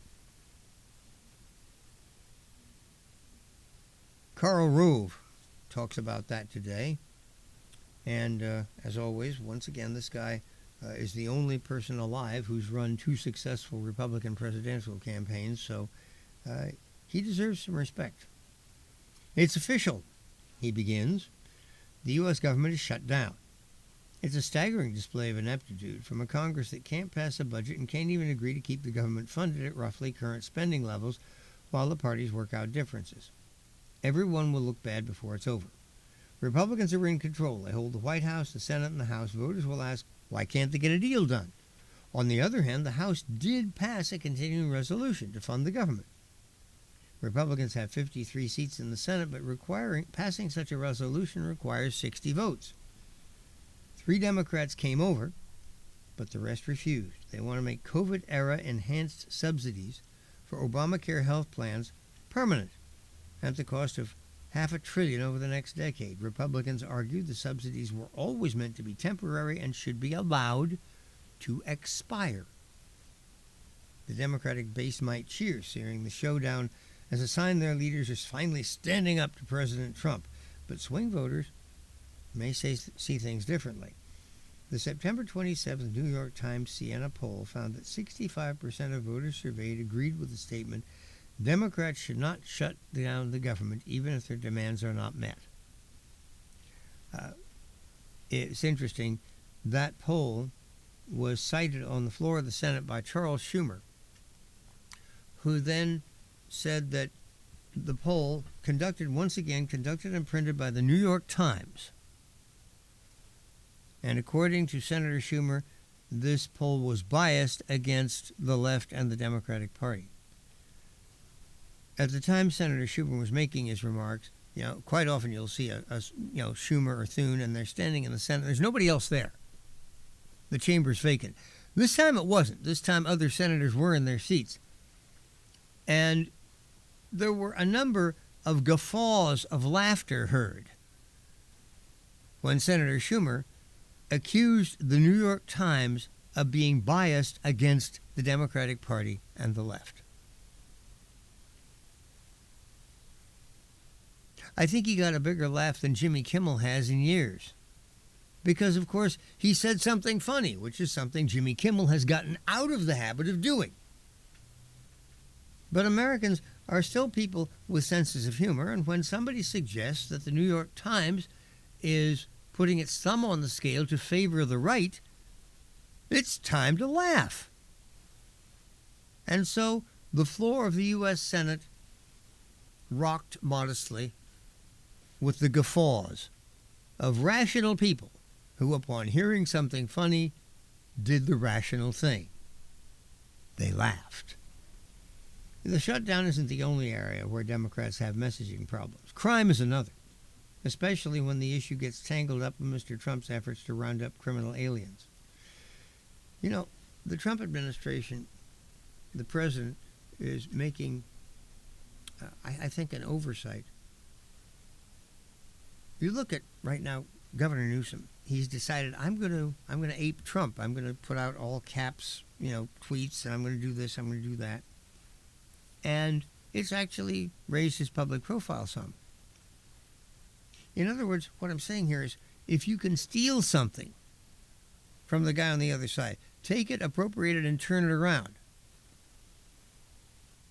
It is a fact that in places like Southside Chicago, the streets of Memphis, the people who are the victims of street crime, the people who are murdered in shootouts when drug gangs start battling, the people who are victimized by car break-ins, home burglaries, etc., the people who have the prices for the products they need go up because of street crime, these people in these neighborhoods are overwhelmingly African American. In Chicago, over the period of, say, the last 20 years, there have been literally thousands of black people murdered. Mr. Trump should appropriate the slogan, Black Lives Matter. If Black Lives Matter, we need law and order in the streets of Chicago, because black people are dying. Because black people are being victimized. They're being robbed. They're being attacked. Their communities are being degraded. Their children are being killed. Black Lives Matter. Mr. Trump should have that mantra posted around and say, Black Lives Matter, and I am here to help. I am here to save them. I'm here to work in their behalf, to improve their life and their odds of continuing to be alive. So, Mr. Trump, steal one of the left's slogans. If Black Lives Matter,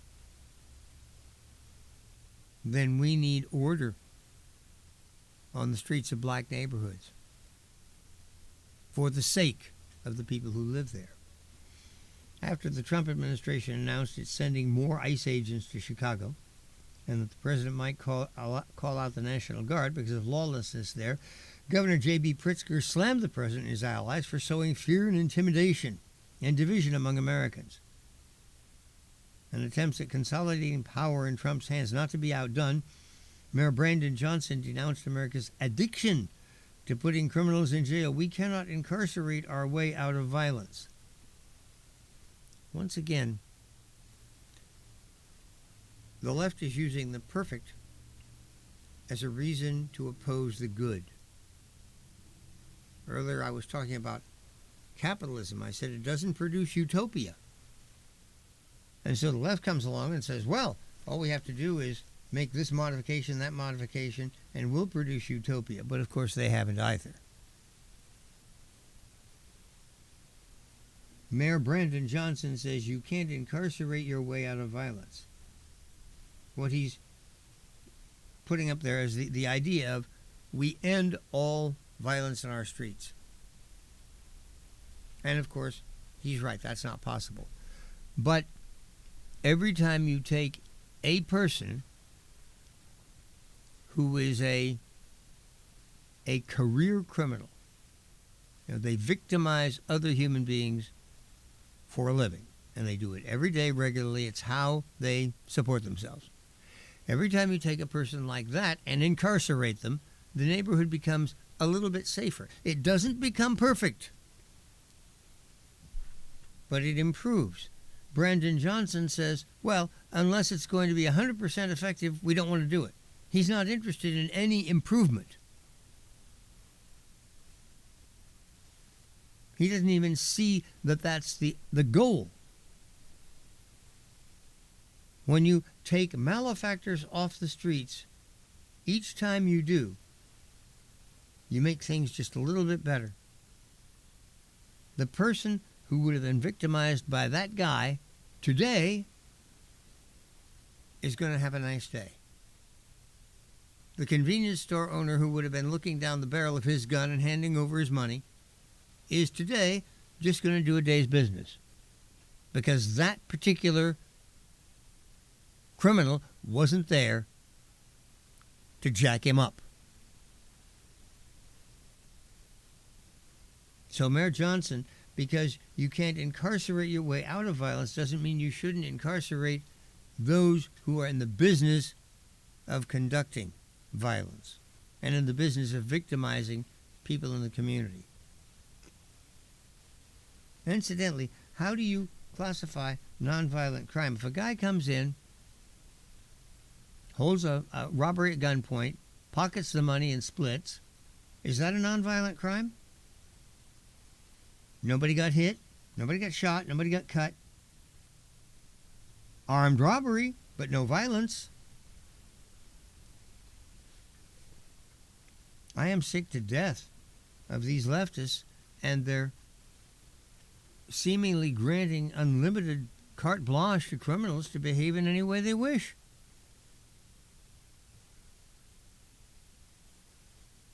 Mayor Johnson is the creature of the Chicago Teachers Union. He was an official with that group. They recruited him to run for mayor. They raised the money. They got him elected.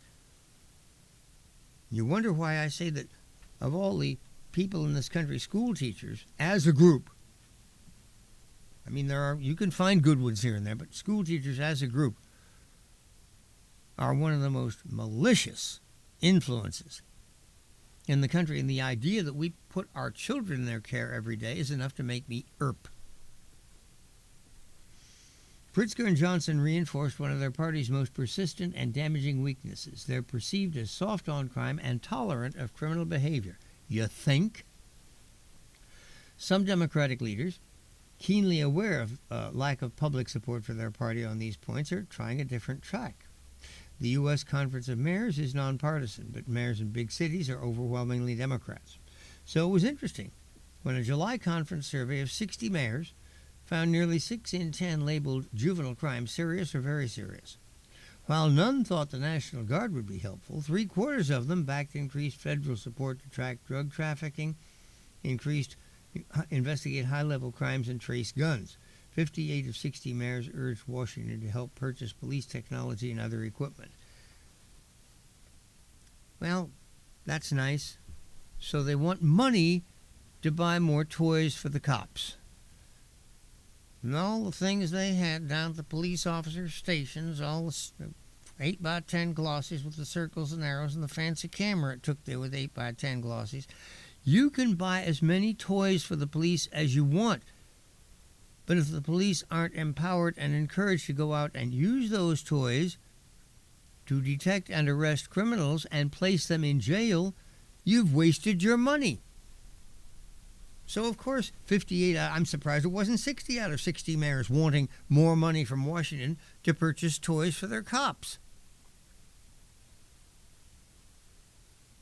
What good does that do? We have the same problem in education. The public school districts in this country that spend the highest amount per pupil are producing some of the worst results. Money is not the solution. You occasionally hear the phrase, you don't solve a problem by throwing money at it. My God, here are examples of where that's true. What it takes in classrooms is professionalism and dedication to instruction rather than indoctrination.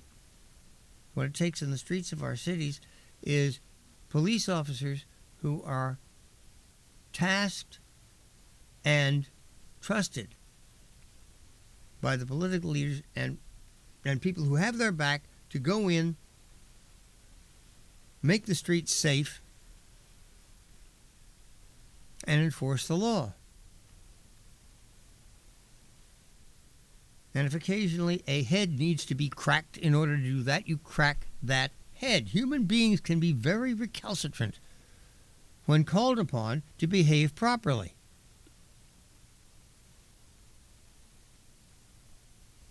After taking office in January, San Francisco Mayor Daniel Lurie, a Democrat, closed open-air drug markets and instructed police to round up dealers. His approval rating was 73% in a July poll. Democratic mayors and governors of California, Maryland, and New Mexico have recently surged state police and resources to help local police in crime hotspots. Then there's former Chicago Mayor Rahm Emanuel. He was in Iowa last weekend exploring a possible presidential run. No stump speech or fancy ballroom, just a fish fry in a backyard in Des Moines. He talked less and listened more. Here's some of his message. The economy isn't good for lots of Americans, especially young people thinking about marriage and kids. The government doesn't respect middle-class families. It said, we need to take a 2x4 upside Washington's head. Democrats are out of touch culturally. Reading and math scores are at a 30-year low. Children do not get a do-over. They get one shot. When Mr. Emanuel bragged about having 2 children in the Navy, he said we should be grateful we're lucky enough to be Americans. It's clear he was trying to be this decade's version of a new Democrat. What is that a reference to? Think back, late 1980s. The Democrats had lost 3 presidential elections in a row with candidates like Mondale and Dukakis, who were, at that time regarded as on the left wing of the Democratic Party. So along came this group called the New Democrats. And they weren't really new at all. It's a great name, but what they were was saying Democrats need to get back to being center-left. One of the people prominent in that movement was one Bill Clinton, who was governor of Arkansas, a southern conservative state. And next thing you know, Bill Clinton is president of the United States. Why? Because he campaigned as a guy who was going to end welfare as we know it, reduce middle-class taxes. Those were his promises. Of course, once he got into office, that went out the window. Joe Biden didn't invent the bait and switch. But in order to get elected, this is what Democrats need to say. Rahm Emanuel is saying these things. If he gets elected, Lord save us, because that is not how he will govern. Will it be enough? Not by itself. Will he be a contender? Who knows? Well, frankly, in today's Democratic Party, this type of language alone, it would seem, would be a disqualifier. There was something at last week's fish fry in the Iowa backyard and in the Conference of Mayors survey that supports some Democrats being aware that they must craft more appealing and centrist messages. If they don't, they'll remain condemned to minority status. Provoking a showdown isn't the Democrats' path back to victory. Again, words of wisdom from Karl Rove. But Rahm Emanuel is going around now making all these noises. Bear in mind, who was he? He was chief of staff to Barack Obama, nobody's idea of a right-winger. And then he served 2 terms in the nation's highest office, mayor of Chicago. It amazes me he's interesting in being demoted to president of the United States.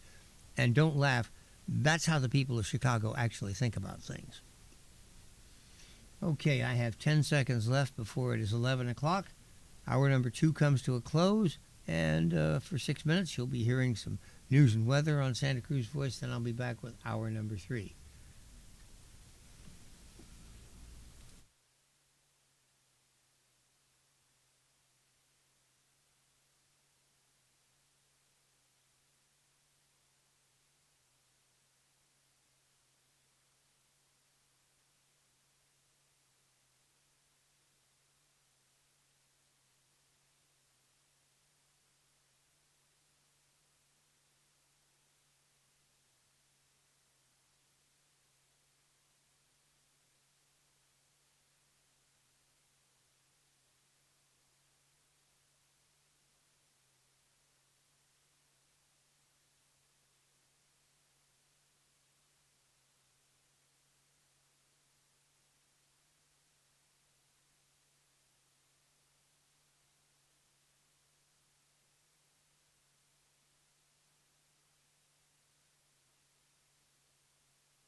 take your order?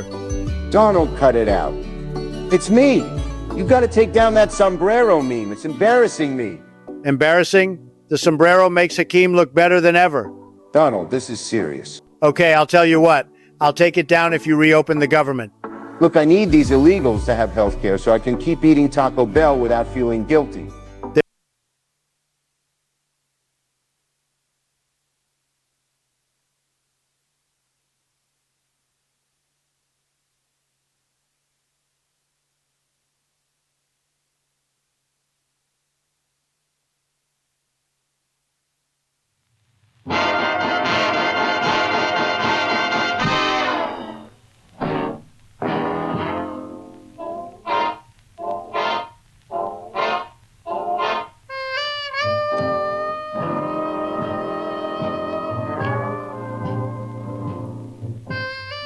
Hour number 3 begins. It's a Thursday around the Central Coast. I'm Charles Freedman. We do news talk from 9 to noon, and it is now 11:06.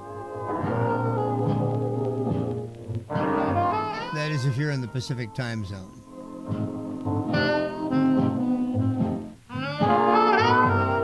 This program can be reached by phone at 831-265-5050.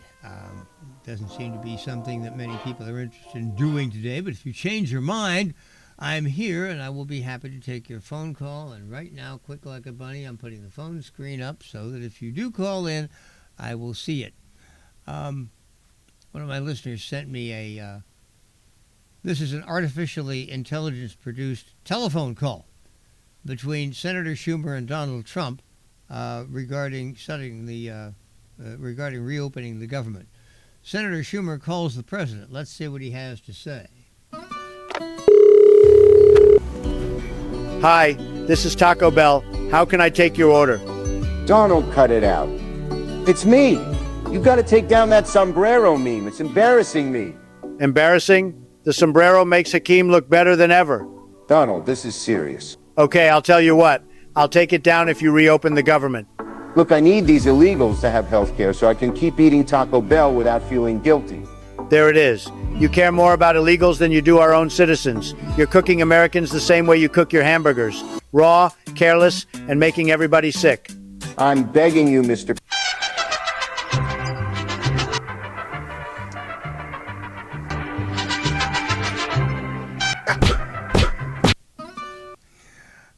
I've got to admit, it is rather amusing. The president with a boombox playing La Cucaracha. Is that... That's not La Cucaracha. What is that song? I can't remember the name of it. Okay, we've got Phil on the line.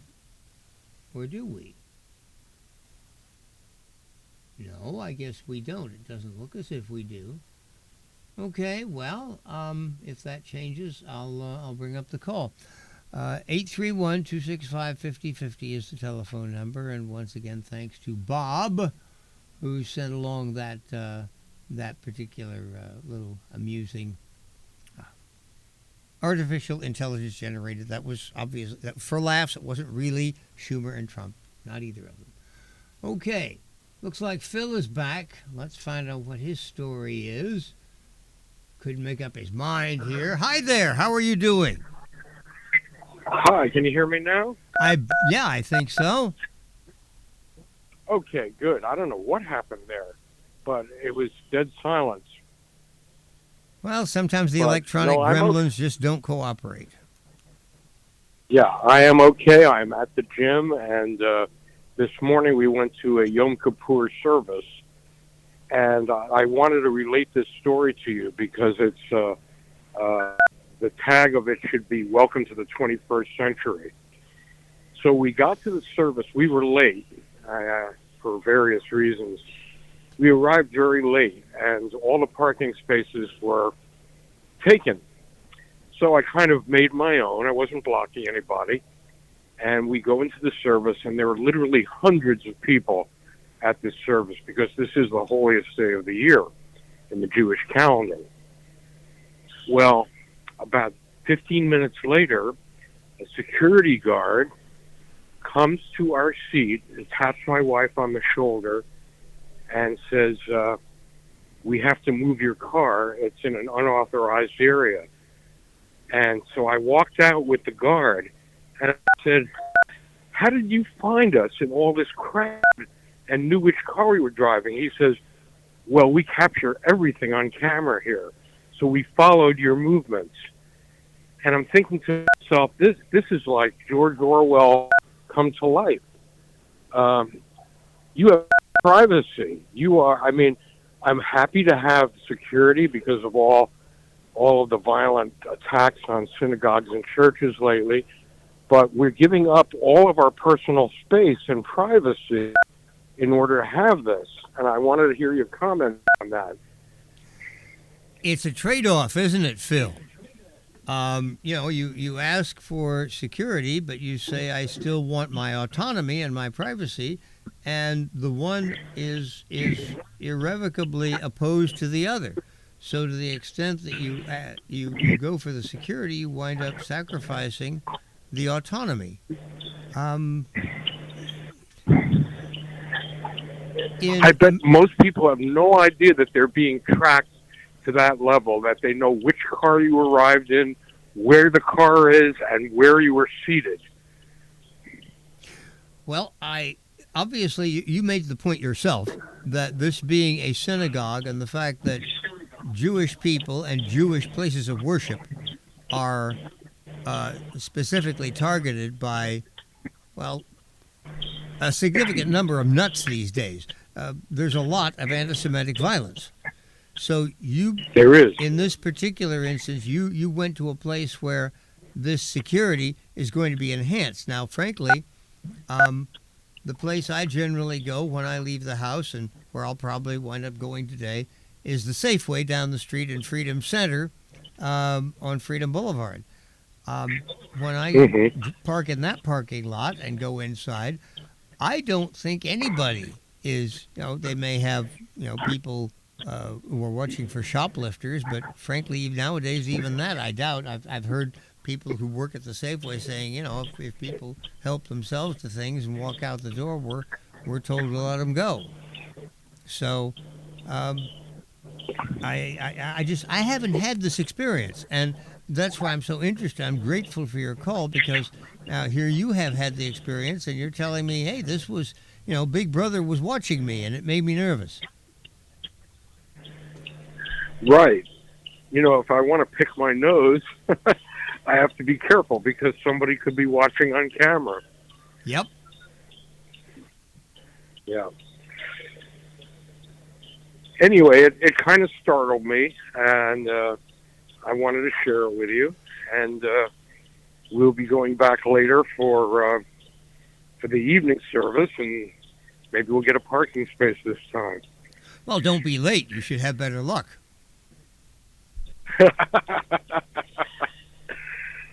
Yeah, life is full of obstacles to getting on time. Well, I'm sure there was something that sprang up, but when for any reason you find it impossible to be on time, that generally is going to cause you some kind of difficulty. In your case, trouble finding a parking place. Yeah, I'm not really complaining. It was my own fault. I was just, as I said, I was just really taken aback. A security guard finding the exact spot where we were. Sure, yeah. How did you know? Well, we got our eye on you. The camera followed everybody coming in and where they were. Yeah, and it was probably easier for you because by the time you arrived, there was no big crowd there. Following you was a cinch. You were the only one there. Yeah, probably would have been harder to do if they did it right at the beginning. But still. Well, words of the wise, anybody trying to commit a crime better think twice with all of this surveillance going on. Well, thank you. Thank you very much for the call, and I'm glad you shared this experience. It's the kind of thing that I think is probably going to be more and more a part of our lives. Yeah, I'd like to hear what other callers have to say about the trade-off between privacy and security. it's the kind of thing that people don't think that much about until we've got. Looks like Mark is on the line. Wants to talk about this. Let's find out what's on. All right, let's hear Mark's ideas, and I'll hang up. Okay, thank you very much, there. Phil. Have a good one. Bye-bye. Hi, Mark. Hi there. How you doing? Good. Yeah, I just like to expand on what Bill's concerned about. I don't think he should be shocked. You drive around Salinas, I believe Watsonville, other communities, they have cameras on telephone poles that are called flock cameras made by a company called Flock. And they are license plate readers.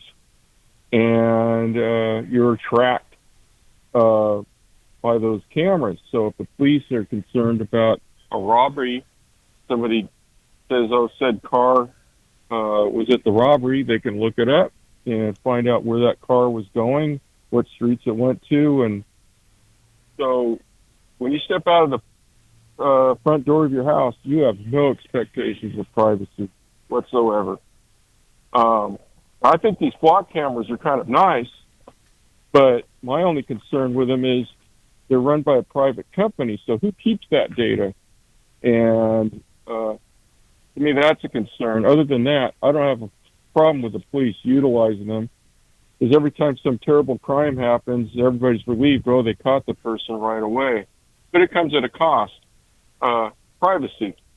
So that's my take on it. If you go around your Watsonville, you look around on these telephone poles, you'll see these little black boxes with solar panels on them. And if you look them up, they're flock cameras by this private company.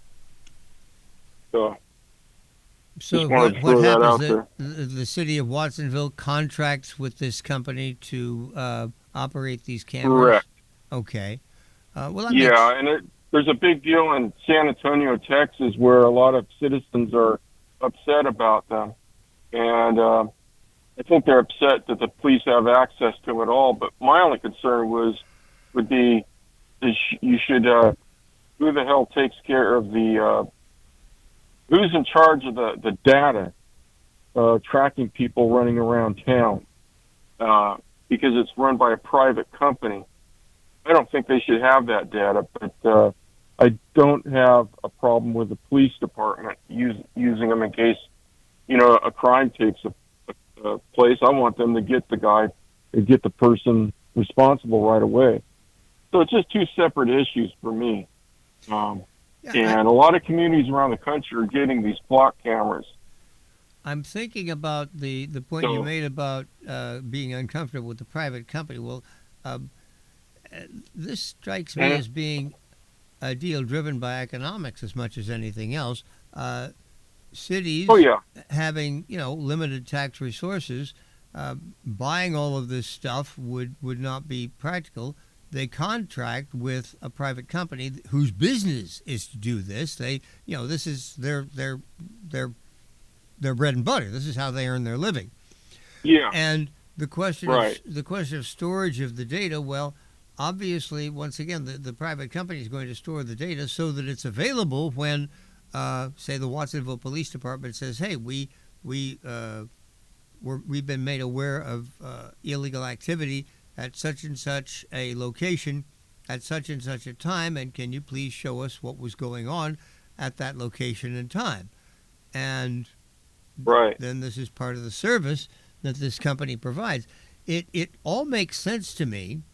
And the other point you made, you pretty much breezed by it, but you said, when you step out your door, you have no expectation of privacy. Well, you never have.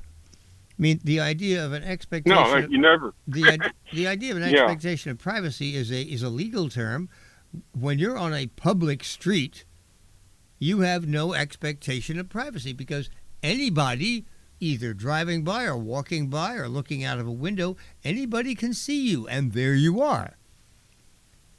And if you, I can walk from one end of my street block to the other corner of the block, and I probably got picked up by 50 cameras sitting out in front of people's homes. So it's just no privacy. Well, Not going to happen. Again, in court, they would say, well, any of those people could have been looking out their window at you when you walked by. And you'd say, yeah, that's true. Sure. So the only difference is they put up a camera on their property, but they're still seeing exactly the same thing they would see if they were looking themselves, because you're just doing what you're doing. Right. At any rate, I just want to point out the issue, particularly in San Antonio, Texas, and other communities, that the citizens are upset about the flock cameras. And I understand no community, even a large city like San Antonio, can afford to run such a thing or come up with a software and all that thing. So you have to rely on some private concern to deal with that. But I am on the fence about some of the concerns that who stores the data, where does it go, who else is utilizing it other than for crime? Could it be used for other statistical methodologies from other companies? Could that data be sold off to some other? So there's a lot of concerns that I think legitimately should be looked at. That overall, if it solves crime, I'm for it. It's just that I think some other issues need to be worked out. Because I do understand the issue that private companies are, are the only logical way to go. For example, in Salinas, there's one intersection that was a lot of people running lights, so they set up a couple of years ago these cameras that give you a ticket. If the company would take a cut off of the ticket, it'd be sent out by the private company. Well, they turned them off recently because the company said not very many people are breaking the law, so it's not worth our money. We aren't getting the money value out of it. So they turned them off. Huh. So, it's kind of funny. It was kind of its worst enemy is the success of the system. Well, maybe I know when they set up those systems, they generally put up warning signs, and maybe what happened was that at this intersection, people saw the signs and said, "Oh, well, maybe I better start observing the traffic light," which they should anyway, obviously. And so if the goal was to improve observance of traffic laws at that intersection, then the goal was achieved. That's nice. Right. Yeah, no, it worked out. I just hope that people don't realize that things are off and then we're going to be back to square one. But it's an economic issue. The company could not justify maintaining those cameras, and along with the city under the contract, so they parted ways. So now these cameras are rotting there in the intersection. Well, the cameras, you're reminding me of something that I saw in Mad Magazine a long time ago. And I used to love that magazine. Let me see. This would have been sometime in the 60s, so this is a half a century ago. One of Dave Berg's lighter side things. You may remember those. And there was a guy talking with a cop, and behind them there was a sign reading "speed limit such and such enforced by radar." And the guy commented. Guy comments to the cop. He says, "I bet that this has really cut down on the speeding around here." And the cop says, "Yeah, sure has done. It's we've got a lot less violations." He says, "But geez, how much did the city have to pay for that radar equipment?" And the cop says, "What are you talking about? What radar equipment? We didn't buy anything like that. We just put up the sign." Yeah. That's all it takes sometimes, Yeah. So you can, it's misleading the public, but in this particular case, if that causes people to comply with posted traffic laws, maybe it's a good idea. Right. Yeah. Anyway, I got to take a part, so thanks for the conversation. Hey, thank you for calling. Always look forward to hearing from you. Have a great day. All right. Thank you. Bye.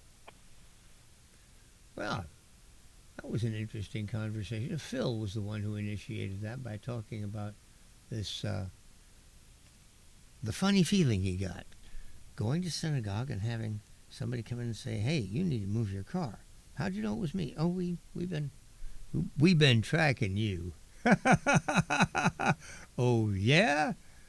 Well, I've got actually something that I had been planning to bring up here that has to do with surveillance. It's kind of a coincidence. And I'll get to that in a couple of minutes. Right now it's getting on towards 11:30, so let's do our final package of ads, and we will be back presently. The telephone number, if you would like to once again divert us into areas of your choosing, is 831-265-5050.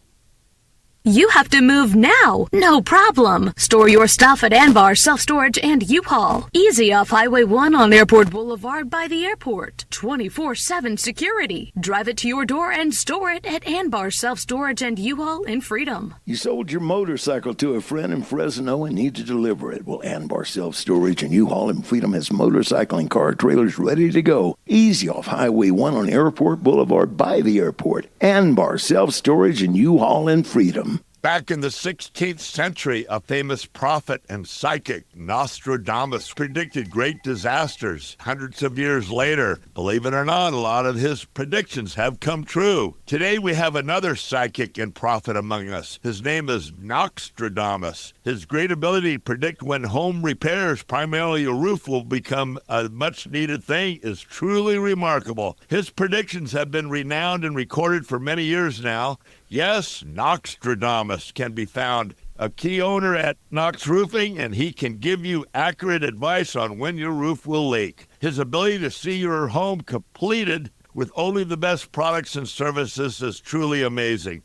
If you need a sitting with Nostradamus, all you need to do is call 461-0634, and you can receive a free reading of your home's life and its life-changing events about to occur. Okay, thanks, folks. Cannabis is one of nature's most beneficial plants. Hello, I'm Jenna. Treehouse Dispensary, we use information about cannabis to build community. Listen to Xavier. Thank you, Jenna. For those suffering joint pain, Treehouse suggests trying a CBD THC topical like the Balance Salve from local Santa Cruz company, Jade Nectar. Then enjoy the relief. For answers to your cannabis questions, ask your friends at Treehouse Dispensary, 3651 SoCal Drive in SoCal, or ourtreehouse.io. Okay, today as I look at Real Clear Politics, I find a post by Matt Taibbi. Now, if you are a regular listener, this is a name that is familiar to you. If not, Matt Taibbi is a journalist, a real honest-to-God journalist. Yes, they still have them. He came to my attention a while back. Elon Musk bought Twitter. Why did he do this? Well, because he had been blacklisted, banned, canceled. And unlike the other people who who suffered this at the hands of Twitter, Elon Musk, being a man of substantial means, didn't have to sit around and take it. Instead, he said, "Oh, yeah? How much do you want for your company?" And he spent a number of billions of dollars to buy Twitter, which he promptly did a couple of things. First of all, he gave it a new name. It's now called X. But secondly, he went into the archives of emails that executives and people at Twitter had with officials in the government. These people had colluded on who should be deplatformed, who should be silenced, who should be canceled. So here you had a political administration telling a social media platform, oh, we don't like what this guy's posting, take him down. Now, the Trump administration has been somewhat, tender in the way they handle like the Jimmy Kimmel thing, but they have never done anything even approaching the level of suppression of freedom of expression that went on here. Now, when Elon Musk made this batch of emails available, Matt Taibbi was the professional journalist who then, okay, I'm going to dive in, I'm going to look and see what's there. And he did so.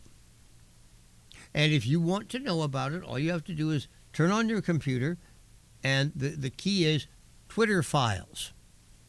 Twitter files. And you can look at Matt Taibbi's work in this regard. So it's interesting. Taibbi is a guy who has been politically on the left in the past. But he is now coming to perceive very clearly that the major threats to freedom of expression and the First Amendment are coming from the left. So he's doing what he's doing. Today, Matt Taibbi has posted his Senate testimony on intelligence. At the top of this, there is a picture of James Clapper, who was the former National Security Advisor for President Obama. Mr. Clapper is the one you might remember. This has been a long time ago now, 10 years ago.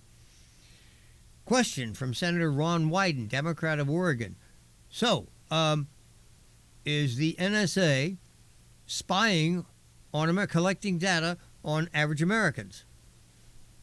And Clapper says, no.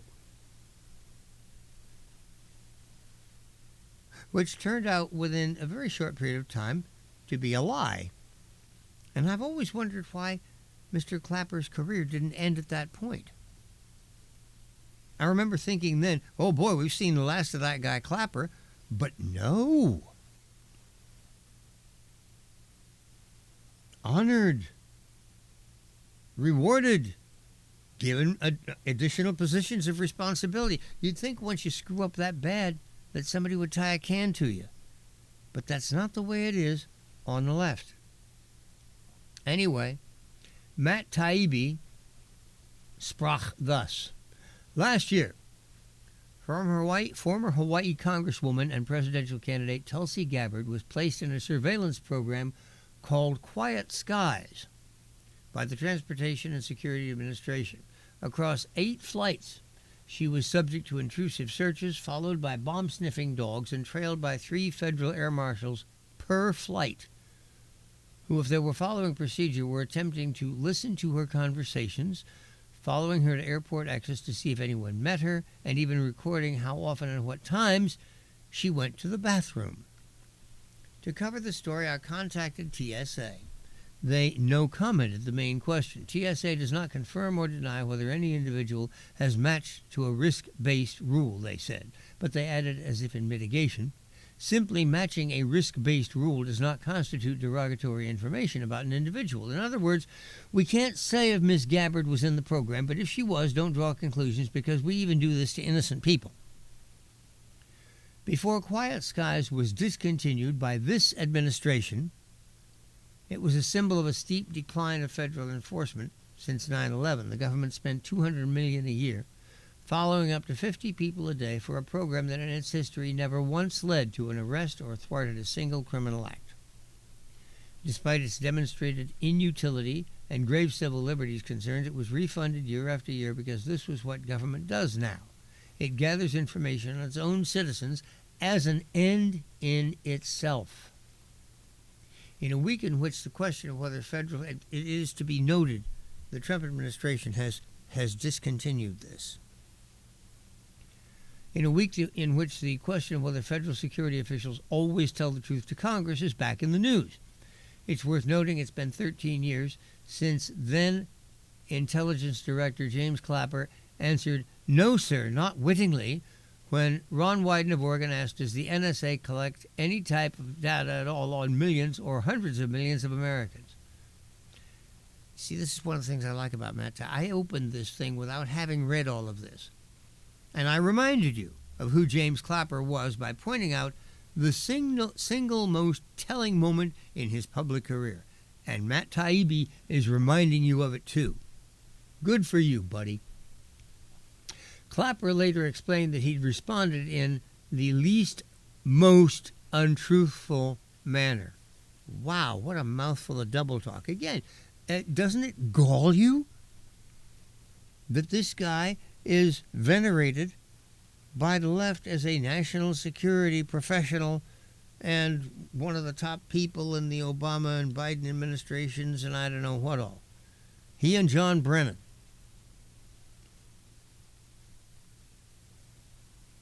That episode solidified the principle that if you lie about mass surveillance programs in America, even under oath, you not only get to keep your job, you get to be hired as a professional truth teller after retirement, a national security analyst for CNN.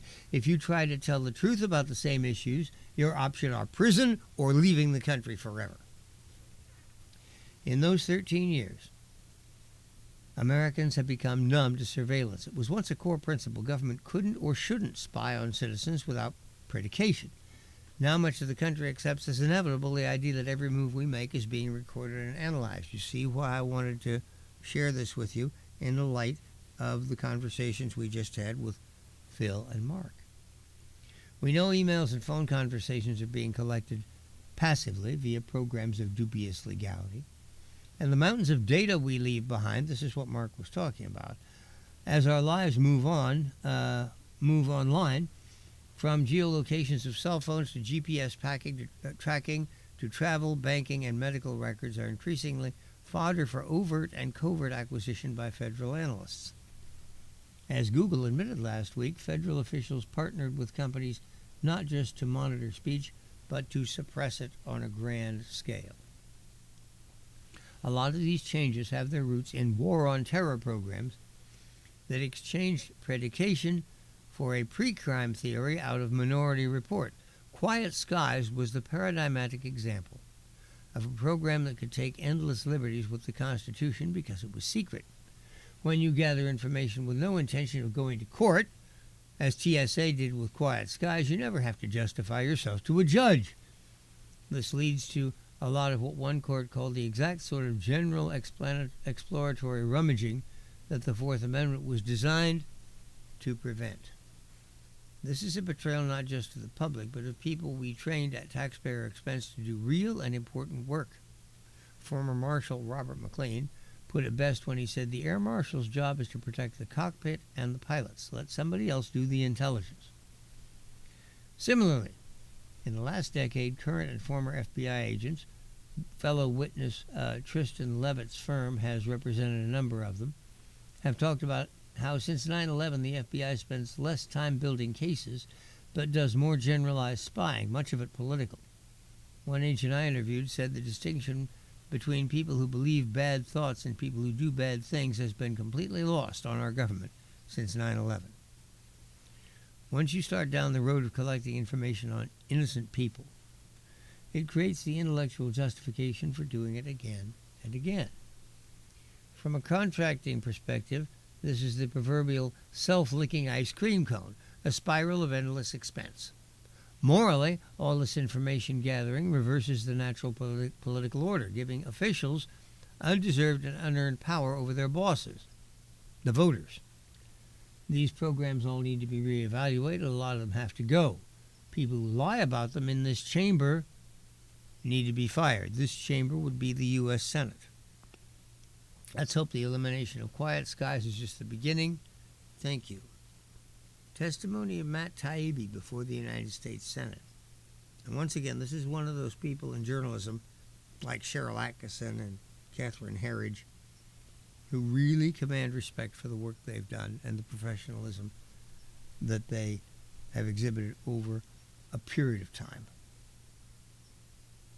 Again, if you want to see Matt Taibbi's work, look up the Twitter files online and learn the ins and outs of just exactly who and how Twitter decided whether or not you got to post and when you had to be shown the door. And remember, even the President of the United States was deplatformed.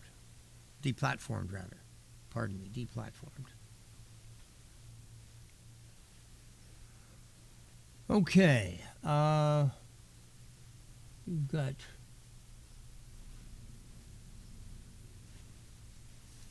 a couple of things I'd kind of like to get to.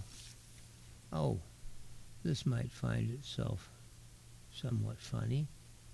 I didn't know that Randy Weingarten had written a book. Did you? Randy Weingarten is the national head of the teachers union. Earlier I was telling you about how school teachers as a group have become really public enemies, actually, I think. Randy Weingarten prioritizes far-left politics and selling books over students' test scores. Randy Weingarten has taken to wearing a paperclip on her lapel as a bizarre symbol of her crusade against fascism, i.e. Donald Trump. The president of the American Federation of Teachers is on tour to peddle her new book, Why Fascists Fear Teachers.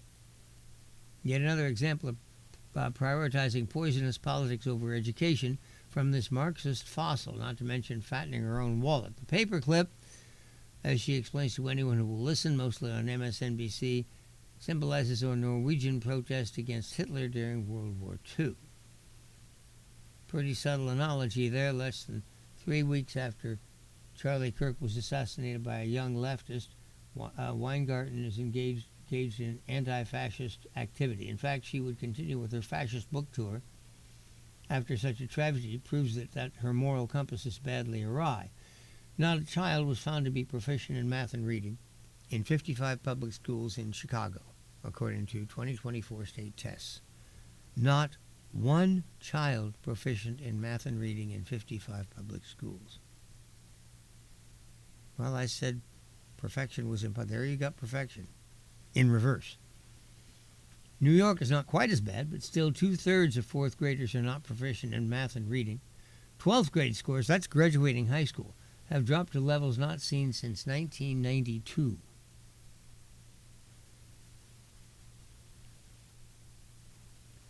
Well, in reading and 2005 in math. When U.S. Secretary of Education Linda McMahon released the latest scores for 8th grade science and 12th grade math and reading and math in the 2024 NAEP last month, she described them as devastating. American students are testing at historic low levels across all of K-12. Nearly half of American high school seniors are testing below levels in math and reading.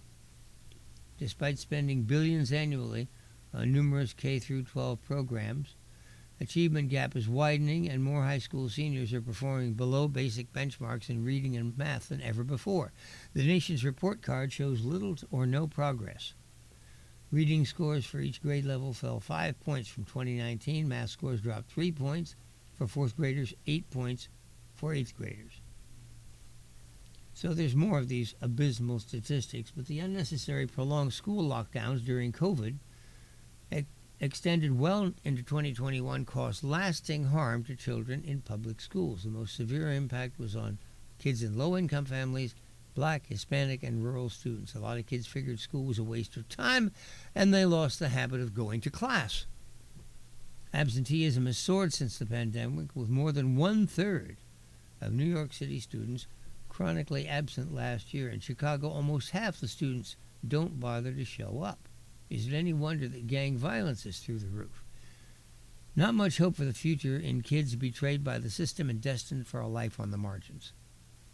The way to tackle the root causes of crime is to teach every child to do math and reading proficiently so they have the tools to secure decent employment. What a contrast to the Mississippi Miracle, where kids have gone from near last place to near first when adjusted for socioeconomic factors in reading proficiency after the state implemented phonics. Fourth grade students in Mississippi now read at a level almost a full year ahead of their counterparts in New York. Louisiana, Alabama, and Tennessee are following suit and getting the same results. Every child in New York and Chicago deserves the same. In fact, is there any argument that is entirely due to Weingarten and the teachers' unions and their inextricable link with Democrats who run the cities with the worst education and worst youth crime? When they're not lionizing terrorists and demanding pay raises, Weingarten and pals are propagandizing students in left-wing politics. If there is an institutional racism in this country, it's concentrated in one institution, not police forces, but the teachers' unions, run by Randy Weingarten for more than 30 years. She doesn't care about the students, the majority of whom are illiterate when they graduate. They're the means to an end. In her book, she says the role of a teacher is to defend our democracy. Anyone who paid attention during the Biden years knows that's code for fighting Trump. The Biden years were golden for Weingarten and friends. Jill Biden was a teacher in the Weingarten mold. At a White House event honoring educators, she once described Weingarten and the NEA as good friends, incredible partners. 8 days into Joe Biden's term, he phoned Weingarten to assure, "I'm not abandoning you," amid pressure from parents to end school closures. After promising to open a majority of K-12 schools within his first 100 days, Biden wimped out, redefining open to at least 1 day a week. Oh, hey, wow. You see, Weingarten was holding out for another big taxpayer handout before it was safe for teachers to return to classrooms. A big chunk of the inflationary $1.9 trillion slush fund that Democrats misleadingly named the American Rescue Plan went to schools to be frittered away on anything but reading, science, and math. Hundreds of billions of taxpayer largesse. The results for students were horrendous. Presumably prodded by his wife, Biden would promise to be teacher-centric. He ran a teacher-oriented Department of Education. That's the problem. Forget the kids.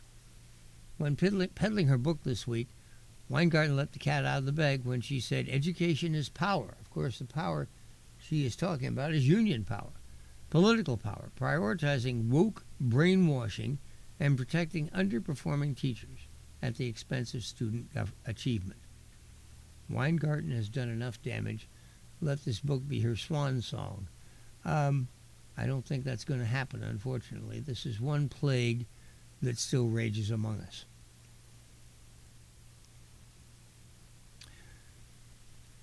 I'm looking around for a couple of other rather pithy parts of commentary here. If you have something you'd like to bring to my attention, don't hesitate. 831-265-5050 is the telephone number. 831-265-5050. Gary Abernathy, writing in Real Clear Energy, makes the point that climate crusaders are running out of options. I wonder what he has to say about this here. Somebody. Article was originally published at Alliance.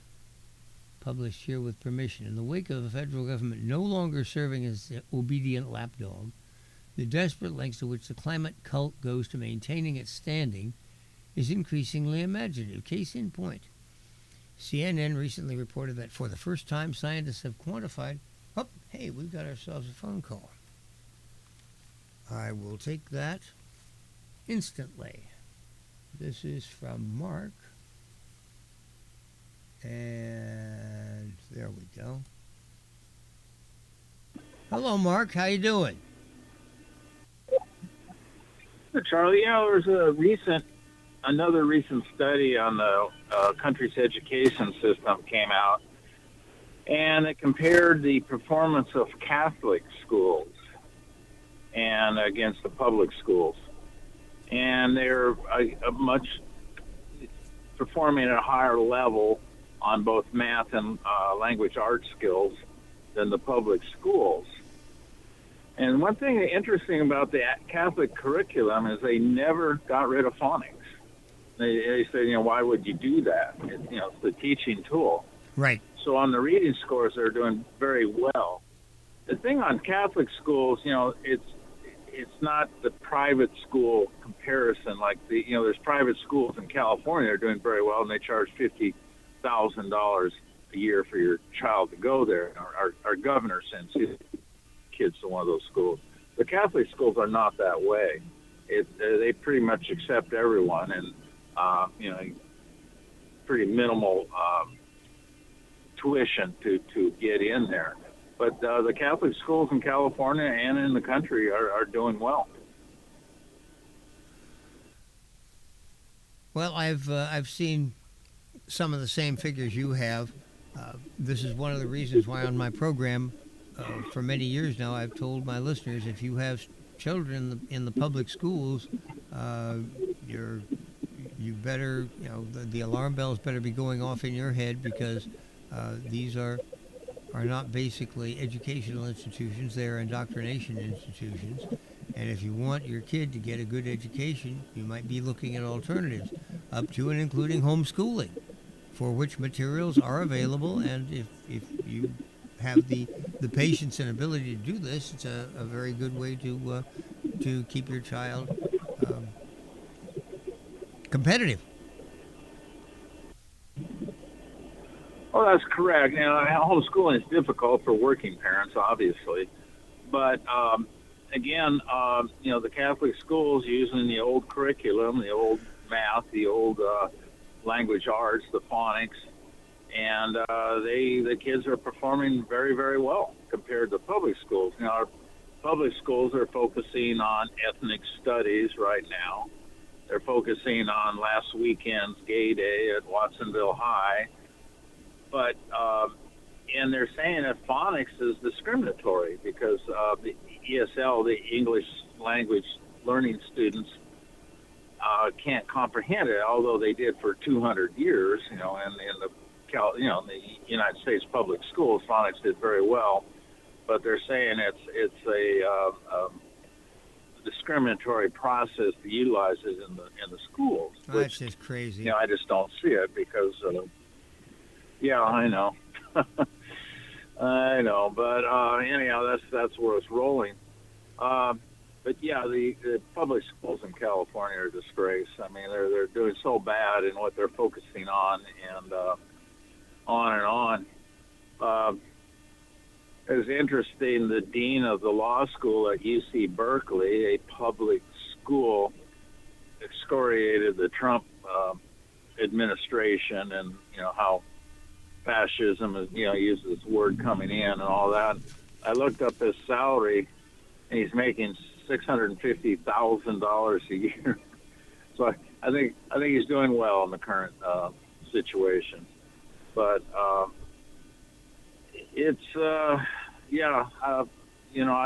spent so many years working with the local public schools, and I can't even go to a school board meeting now. I wouldn't be able to sit through it. But I hope there is a turnaround coming in the future. And financially, they may have to, because at least our local school district's pretty much bankrupt. So we'll see what happens. I guess we will. Thank you very much for the call and for adding that information to the mix here. Thank you, Charles. Have a good day. Vis-a-vis that same topic, John Ninamia of Sedona, Arizona, has this to say today. Jason Riley is right on why failing schools are why we need H-1B visas. Worse, we need to recruit the best and brightest from abroad, is driven by an education system that's been openly hostile to high-achieving students in the U.S. This is something that, might occur to you. You might say, well, why, the companies say we can't get the trained people and the intelligent people that we need to do particular highly skilled professional jobs. Do you mean that Americans just are incapable of this? We have plenty of people in this country of adequate intelligence. Readers of these pages will be familiar with examples. Districts have discontinued programs for gifted students in the name of equity. Teachers who have detracked classes. They remove different levels of study based on achievement because they might otherwise damage the self-esteem of lower performing students. Grade inflation and eroding standards obscure the difference between mediocrity and excellence. This is what happens when you ask for equity in education. In education, each student should be called upon to rise to his level of excellence, and different students obviously are going to have different abilities. This is why on this program many times I've said not everybody should go to college. We all understand, and have for many years, that people come down the chute with different levels of intelligence. Now, the idea that this somehow you can look at a person's race or ethnicity or their gender and figure out immediately whether they're smart or dumb is ridiculous. It's a very individual thing, as people are unique. But the fact of the matter is that if you have a large group of people, you can construct a bell curve of intellectual ability. The center point of that bell curve they call the level of 100 IQ.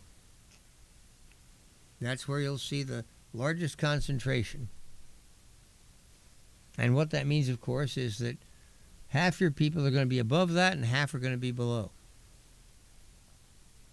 And if you gear your entire public education system to not damaging the feelings or the sensibilities of the people who are below 100 and making them feel that they're just as capable as somebody with an IQ of 120 or 130 is ridiculous. But the real injustice is done to the student with the IQ of 120 or 130. Those are the people who could do those very involved jobs. Those are the people who can be the physicians, the scientists, the astronomers, the computer engineers. There aren't that many of them. The further you get away from 100 IQ, that curve comes down rather quickly.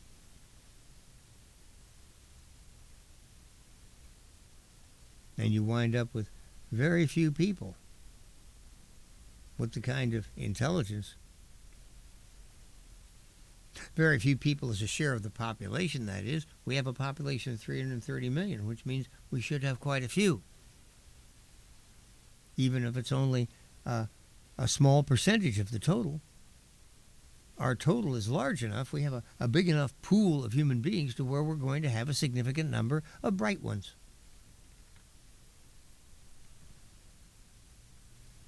So let's do the smart thing. Do what other societies do. Identify those intelligent children. It can be done. You do a program of testing, etc. You find out who's got the superior mental equipment. And then you gear their program of instruction to that. And you do the same thing for people who are less intelligent. You make sure, even people with lower IQs should be able to read. Even people with lower IQs should be able to do simple mathematics and arithmetic. And indeed they can, provided they're properly taught, just like anybody else. So this isn't suggesting that we give up on anybody, but at present we're giving up on our gifted students, which is just plain self-annihilation. While better education for all remains a laudable goal, our nation's security and prosperity depend on those who have the innate ability and advanced training required to remain relevant in the workforce, an increasingly high bar thanks to competition from AI. While attracting such people from abroad can help meet that need, we should reform our educational system to be committed to and unapologetic about nurturing the most promising young talent within our own borders. Anything less seems to me to be criminal. Well, let me see. What are we dealing with here? 50 seconds left. 50. Okay. Thanks very much to people who called today and offered information, questions, observations. And thank you for being a listener. I didn't do too much talking today about what's going on in the Ukraine or Hamas, or with Hamas. The latest, I might add, on Hamas that I've seen is that they may be open to signing on. This is off the front page of today's Wall Street Journal. Hamas says it's open to the peace plan. Well, if it is, it's because of the work President Trump did in getting every Muslim Arab country in the Middle East to start putting pressure on them. We'll see what happens. Be back tomorrow at 9:06. Thank you for listening. It is now 12 noon.